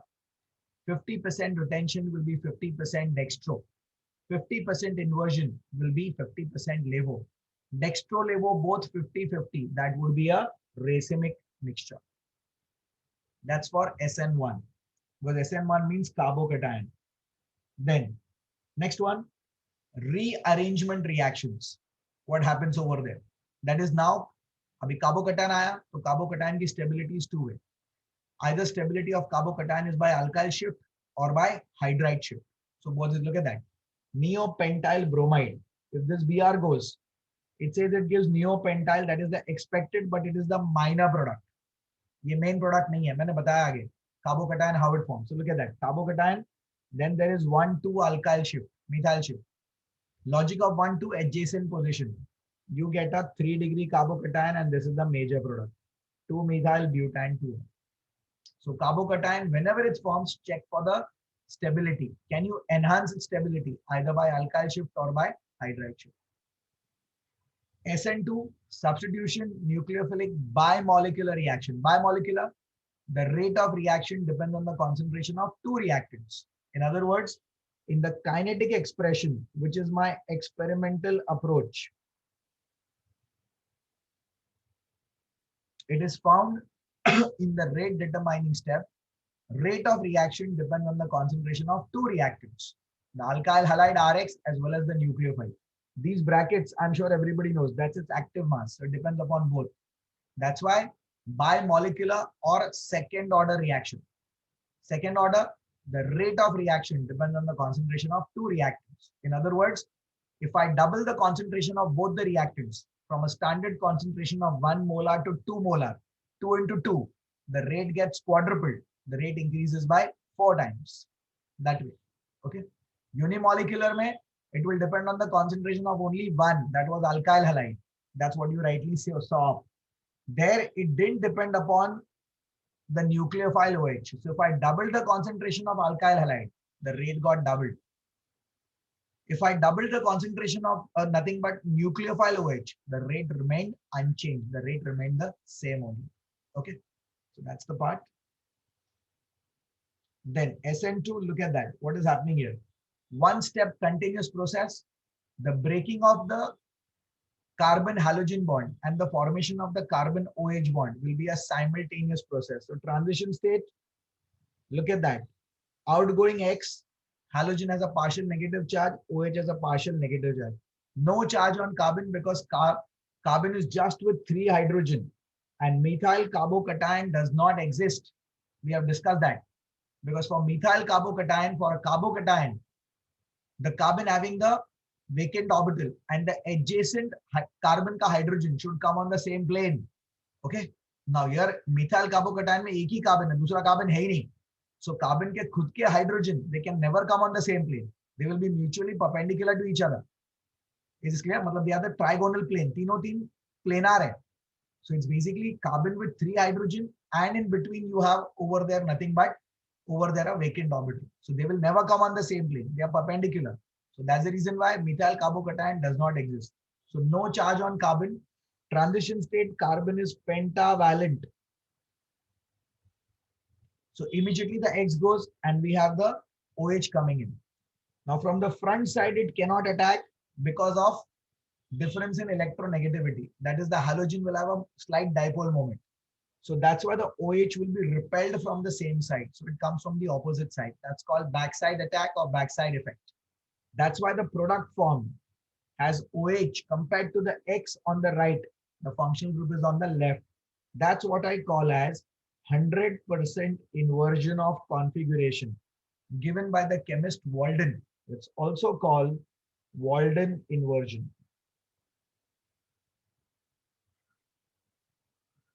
Okay. Now, what it says over there, the stereochemistry, yes, that is the Walden inversion part. So here in this case, if I have levo, I will get dextro and so on. So with respect to what do we say now? SN1, if 2 degree or 3 degree Rx was optically active, you will get a racemic mixture. If I carry out SN2 reaction mechanism and the reactant is optically active, that's what you rightly see. You have a methyl, you have over there nothing but hydrogen, you have a C6H13, that's nothing but a hexyl group and a halogen, and there is SN2. Then you will have 100% inversion of configuration. That's Walden inversion. So for SN1, optically active gives you racemic mixture. For SN2, optically active gives you its respective enantiomer. Dextro will become levo or vice versa. Yeah. All right, this part is all okay. Now comes the reactivity of haloalkanes towards SN1, SN2. Look at that part. For SN2, methyl will be more reactive because carbocation is not to be formed. So methyl will be more reactive. SN1, it's ulta because carbocation is formed. So it's exactly opposite. 3, 2, 1, and then methyl. Then, so this is the part for SN2. It increases from 3 degree to methyl. Whereas for SN1, it will decrease from 3 degree to methyl over there. That is one parameter. Then next is two types of more. We have radicals over here.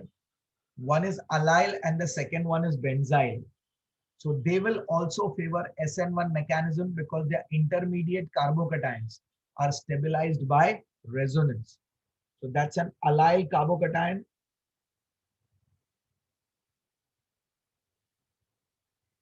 And that's a benzyl carbocation.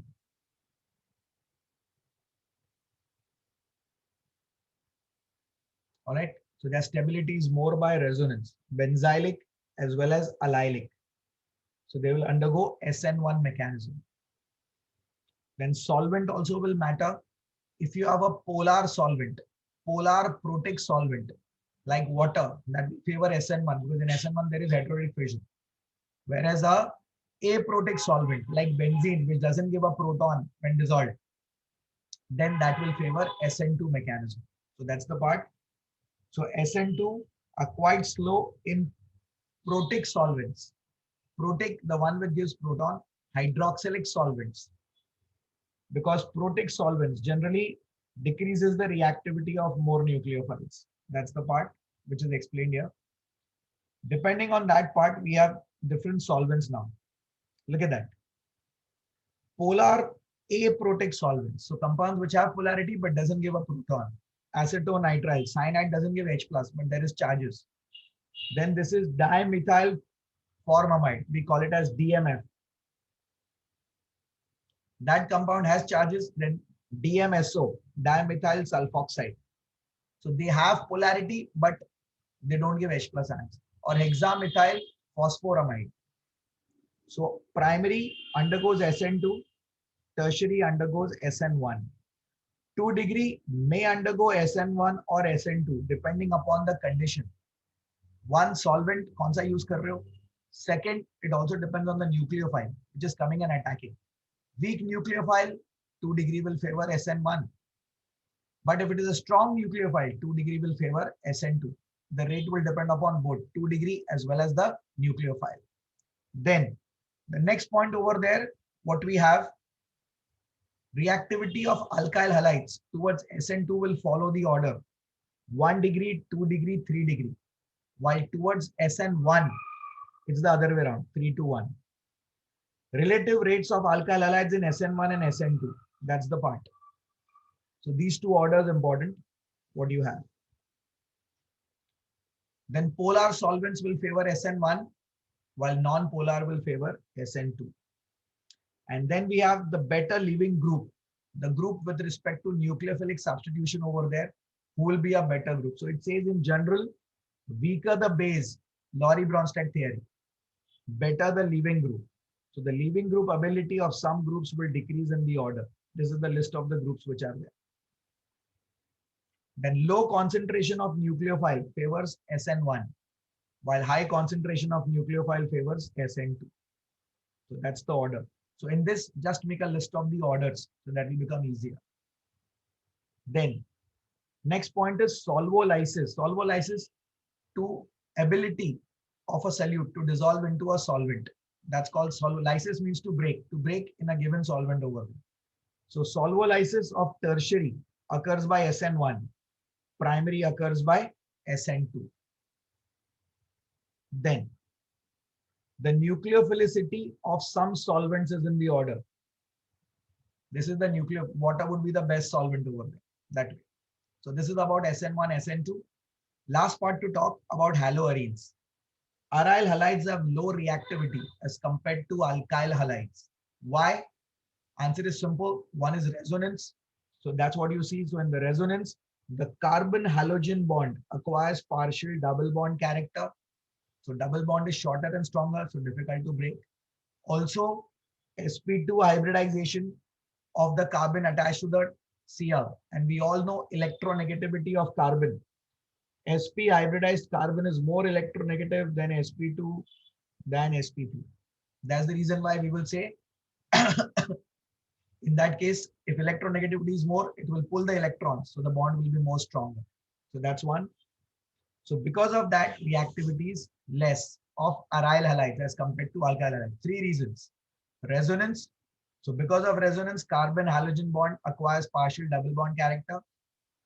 Hybridized state of the carbon attached to the halogen. That's going to be nothing but what we will have as sp2, which is more electronegative. So they are bonded tightly. So it's difficult to break the bond. Then what it says, due to resonance, vinyl are also less reactive towards nucleophilic substance. The vinyl halides are also less reactive because of the resonance part. Benzyl are more reactive than aryl, even more than alkyl halides towards nucleophilic substitution, because the carbocation form would be resonance stabilized. So for benzyl, please look at this. This is a very important point. For benzyl, the carbocation stability is more. So more the resonating structures, more is the stability. So it says benzyl will readily undergo. And benzyl halide to classify, I've told you, it's not an aryl halide. Benzyl, if you see, it can be 1 degree. Now benzyl bromide is a primary alkyl halide. All right, primary alkyl halide where the halogen is not attached to the benzene ring. So it's not aryl. That's one part. Now coming to its chemical reactions over there. Similarly, allyl carbocation are also stabilized by resonance. So allyl and benzyl will readily undergo nucleophilic substitution. That's what it says. Okay. So the order is what you need to understand over here. Benzyl is more reactive than aryl, even more reactive than alkyl. So normal reactivity, benzyl as allyl are more reactive. Then we have 3 degree, 2 degree, 1 degree. Then we have vinyl, and the last is aryl. Aryl will be the least reactive towards nucleophilic substitution. So for 3 degree, 2 degree, and 1 degree is the carbocation stability. Benzyl and allyl, the stability of carbocation due to resonance. Now, important properties, look at that. Allyl also shows over there are stabilized by resonance, and allyl are also more reactive than alkyl halides because of the resonance part. Carbocation stabilized by resonance. Now, nucleophilic substitution will be difficult to break the carbon halogen bond in aryl halides. So we require high temperature, high pressure. That's what it says, drastic condition. This was the first one, if anybody remembers, the dose process. Preparation of phenol. Chlorobenzene with sodium hydroxide at high temperature and high pressure. 623 Kelvin and 300 atmospheres with 6 to 8% NaOH. First forms sodium salt of phenol, that is sodium phenoxide, which with dilute HCl will give you phenol. Same way, chlorobenzene with ammonia and cuprous oxide gives aniline, high temperature, high pressure. That's one. And same way, bromobenzene with copper cyanide gives you benzonitrile. So nucleophilic substitution, high temperature, high pressure. It says occurs because of two mechanisms. One is addition elimination mechanism. Nucleophile attacks the carbon to form a carbanion intermediate that's stabilized by resonance. That's one parameter we have seen. Because haloarenes, the stability is more with respect to the carbanion form. And second, they have said is nothing but elimination reaction. The step is slow, that is the rate determining step. And in the second step, the carbanion loses the halide to undergo substitution. So for nucleophilic substitution, it is basically, we have two things. One is, as it rightly says, it's addition elimination reaction. All right, that's one. Reactivity in nucleophilic aromatic substitution. It's because of the stability of the carbanion that it forms. That is one part. Then, and in that also, one more important feature. You will have faster reactivity if you have electron withdrawing groups. Groups which show minus effect at its ortho and para position. So if these groups are present at ortho and para, then its rate of nucleophilic substitution will be faster. That's for haloarenes. So that's the part, electron withdrawing groups NO2 precisely at ortho and para positions. That is one. So that will change over there. Then, so more the number of electron withdrawing groups, greater is the reactivity. That is this ortho and para position. So we can have two ortho and one para. So that's the order. 2,4,6 trinitrochlorobenzene. So the NO2 group at the 2 ortho and para will be more reactive than the order, than chlorobenzene. All right, that's one.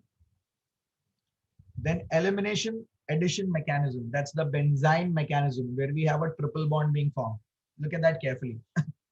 Presence of electron withdrawing group at ortho and para. So with respect to halogen, it activates aryl halides towards bimolecular nucleophilic substitution. So if you have groups at ortho and para, then the rate of nucleophilic substitution is more over there. That's the part.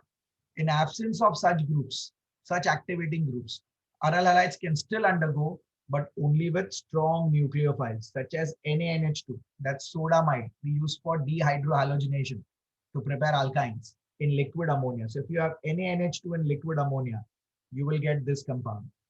Chlorobenzene. So now no electron withdrawing groups, but with a strong nucleophile like NaNH2, then we get aniline.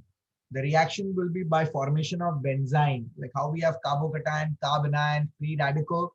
Same way we will have benzene. There'll be a triple bond which is formed over there, an intermediate compound. And then the NH2 attacks to form aniline. Since the first reaction is elimination, and then addition of ammonia takes place. So this is nucleophilic substitution mechanism called elimination addition mechanism. Now the evidence of benzene being formed, you have to detect by radioactive isotopes. That is by C14 it is detected. Look at that. Benzene mechanism is supported by tracer technique. That is when you use radioactive C14 in liquid ammonia. Then we are having, this is the asterisk means not chiral, That's the radioactive carbon in this case. That is also given by asterisk. You have the benzene form, and with that you have two probabilities of the compound form. One is Cl ki jagah pe you have NH2. That probability is of 47%, and you have other one at its adjacent position, that is 53%. Because that position, if you see with respect to benzene, when I talk over there, then that is the one which is formed in greater position over there. So that's what it says. Two types of aniline are formed, amino attached to C14, while the other is NH2, that is ortho to the labeled carbon. So if this is the labeled carbon, one is coming at the same position, NH2, other is at the ortho position of the asterisk carbon, where the one at the ortho is the one with a major product. So mark this point important. If in case something comes where they say chlorobenzene with sodamide in liquid ammonia, is this clear? And that's formation of aniline at the ortho position with respect to the outgoing group. Then electrophilic substitution we have seen, that's ortho para directing. What we have, the pulsar effect, because haloarenes, they are the ones which show, they show pulsar, but they are moderately deactivating because of their minus effect. They pull the pi electrons towards itself, and para is more as compared to ortho. Certain extra reaction, Grignards, so we know that's chlorobenzene with magnesium with dry THF, tetrahydrofuran, that's used as a solvent. It gives Grignard's reagent. That's phenyl magnesium chloride. Then Fittig reaction is two aryl halides giving me diphenyl. What's Fittig was one alkyl and one aryl. So one alkyl halide, one aryl halide gives you alkyl benzene. Extra reaction, that's an Ullmann reaction. That is one, both aryl halides, but instead of sodium, if we use copper metal, then also it gives you diphenyl. Few reactions, what I've discussed in the extra part, I'll just recap. Chloroform preparation, that is basically prepared from suspension of bleaching powder with ethanol or with acetone. Bleaching powder gives chlorine, that's an oxidizing agent. Chlorine oxidizing agent oxidizes ethyl alcohol to acetaldehyde. Acetaldehyde has three replaceable alpha H, which are replaced by 3 chlorine with excess chlorine to give you chloral trichloroacetaldehyde, which on hydrolysis with calcium hydroxide of this first step gives you chloroform. This can also be obtained by using over there with acetone. All right. With chloral hydrate also you can get. Now why acetone can be used? Because acetone also has 3 replaceable alpha H. To the functional group CO, that's the alpha, that's the alpha. So both places we have 3, 3. Any one you can connect. So it first forms over there, CCl3. Any of the 3 will be replaced by 3Cl. See here also in acetaldehyde, it has 3 alpha H. It got converted by 3Cl. Same thing happens with acetone also. So that forms alpha, alpha, alpha. To the functional group, carbon is alpha. Trichloroacetone. And then hydrolysis will again give me chloroform. Oxidation, chloroform is oxidized to a poisonous gas phosgene, that's carbonyl chloride. And to prevent its formation, we add 1% ethanol, where it forms a harmless gas, diethyl carbonate. That's why 1% ethanol is an inhibitor, which is added, all right? And that's why chloroform is also kept in brown colored, amber colored bottles to prevent its oxidation. Carbylamine reaction, one more to prepare isocyanide. That's primary amines with haloform and alcoholic KOH gives you isocyanides. Isocyanides, they have a foul smell. The intermediate here is dichlorocarbene, which is also an electrophile because it has a sextet of electrons, 6 electrons. So the 2 dots are not the lone pair on carbon. They are the 2 valencies of carbon yet to be satisfied. Carbylamine is a test for aromatic and aliphatic primary amines. Then dehalogenation, removal of halogen atom. 2 moles of chloroform, the 2Cl, 3,3Cl from each will be removed with Ag. This has to be 6 Ag actually. It will form acetylene. That's dehalogenation. 2 moles of chloroform with 6 moles of silver. Nitration, chloroform. The H atom is acidic, because of the minus effect of the 3-chlorine atom, it forms a compound chloropicrin. That's nothing but that's basically nitro over there, nothing but what we can call as trichloronitromethane, 3Cl. So C comes first. So trichloronitromethane. Chloropicrin, that's used as an insecticide and also a constituent of tear gas used by the police mobs to disperse, to disperse the mobs. The police will throw shells. We have seen in many movies. The white gas which gives tears in the eyes because of excess of chlorine. That's chloropicrin. Then solvent and used to preparation of freon. Now the physiological effects are fine. Then iodoform preparation. That's the positive iodoform test. Alcohols that has got 3 replaceable beta H. So with iodine NaOH, it will give yellow crystals of iodoform. Or acetone, it has got 3 replaceable alpha H. That also gives yellow crystals of iodoform. I've told you the iodoform test. Alcohols having over there nothing but 3 replaceable beta H, or aldehyde ketones having 3 replaceable alpha H will always give yellow crystals of iodoform. That's the preparation part, the iodoform test over there. That's given by methyl ketones, 3 alpha H. So aldehyde ketones, 3 alpha H, alcohols, 3 replaceable beta H. And iodoform, that's mainly used over there. It's an antiseptic. And that's the iodoform test. So whenever they comes compounds which give iodoform test, all you do is identify. Okay. Alcohols, 3 replaceable beta H, and aldehyde ketones, 3 replaceable alpha H. Carbon tetrachloride, that is the one prepared by chlorination of methane, all 4H replaced by Cl. Solvent and fire extinguisher, where it's used under the name of pyrene. Then freons, that's the fluorochlorohydrocarbons, what we say. So freon 14, I've told you how the freons are named. CCl4, go on removing 1 Cl by F. So freon 11, freon 12, freon 13, and finally freon 14. All the 4 Cl replaced by 4F. Preparation of freon 12 we have, mark this important. This part is there at the NCERT. That's carbon tetrachloride plus antimony fluoride. It is clear in presence of antimony pentachloride will give us freon 12. Properties and all is fine. Environmental effect.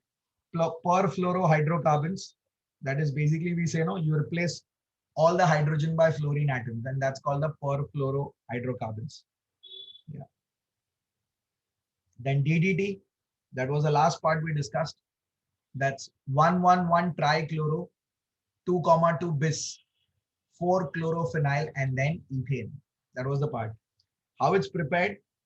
Chlorobenzene and chloral, you combine together. Reaction not required, only for understanding. We get DDT. Once again, the IUPAC name 1,1,1 trichloro, 2,2 bis, 2 identical branch group. So again, I'm numbering here. 4 chlorophenyl, bracket closed, ethane. That's the IUPAC. The word bis means for 2 identical branch groups on the same carbon atom. Okay. Mainly used as, earlier it was used for malaria treatment. We had used DDT over there. So that was for insecticides and to kill mosquitoes over there. That's the malaria part. Then benzene hexachloride. I hope everybody remembers. Benzene reacts with excess of chlorine. Addition takes place. It forms BHC. That is C6H6Cl6. The 3 double bonds are broken over there and we have formation of this compound. That was called gamexene or lindane. Benzene hexachloride. Now to analyze alkyl or aryl halides in the laboratory, one we have is nothing but formation of ionic halogen, that is formation of the disonium salt. Second is the labile halogen. Labile means the one which can easily change or it can be altered. That is X attached to alkyl or attached to a halogen atom correspondingly, where it is used. Inert halogen, the one where its chemical reactivity will be very, very low, like in aryl, because of the plus R effect, carbon halogen double bond, and the hybrid character of sp2. Then a distinguishing test, what is there? That's the last part we have. One is what we call as nothing but AgNO3 test in cold. What is the part over there? Aqueous solution of organic halide is acidified with HNO3 and then AgNO3. This was the MCQ what we were discussing, where it forms the silver halide precipitate. Appearance of a white or yellow precipitate. White precipitate is of AgCl. Yellow precipitate is of AgI. That is the one.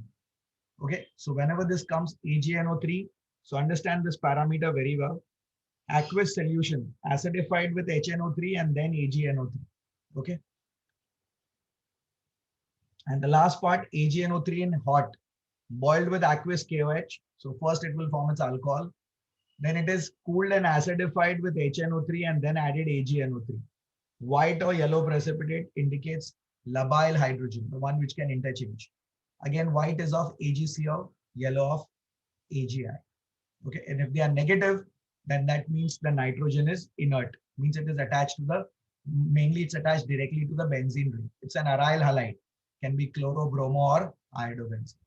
All right, that's it for the synopsis what we have.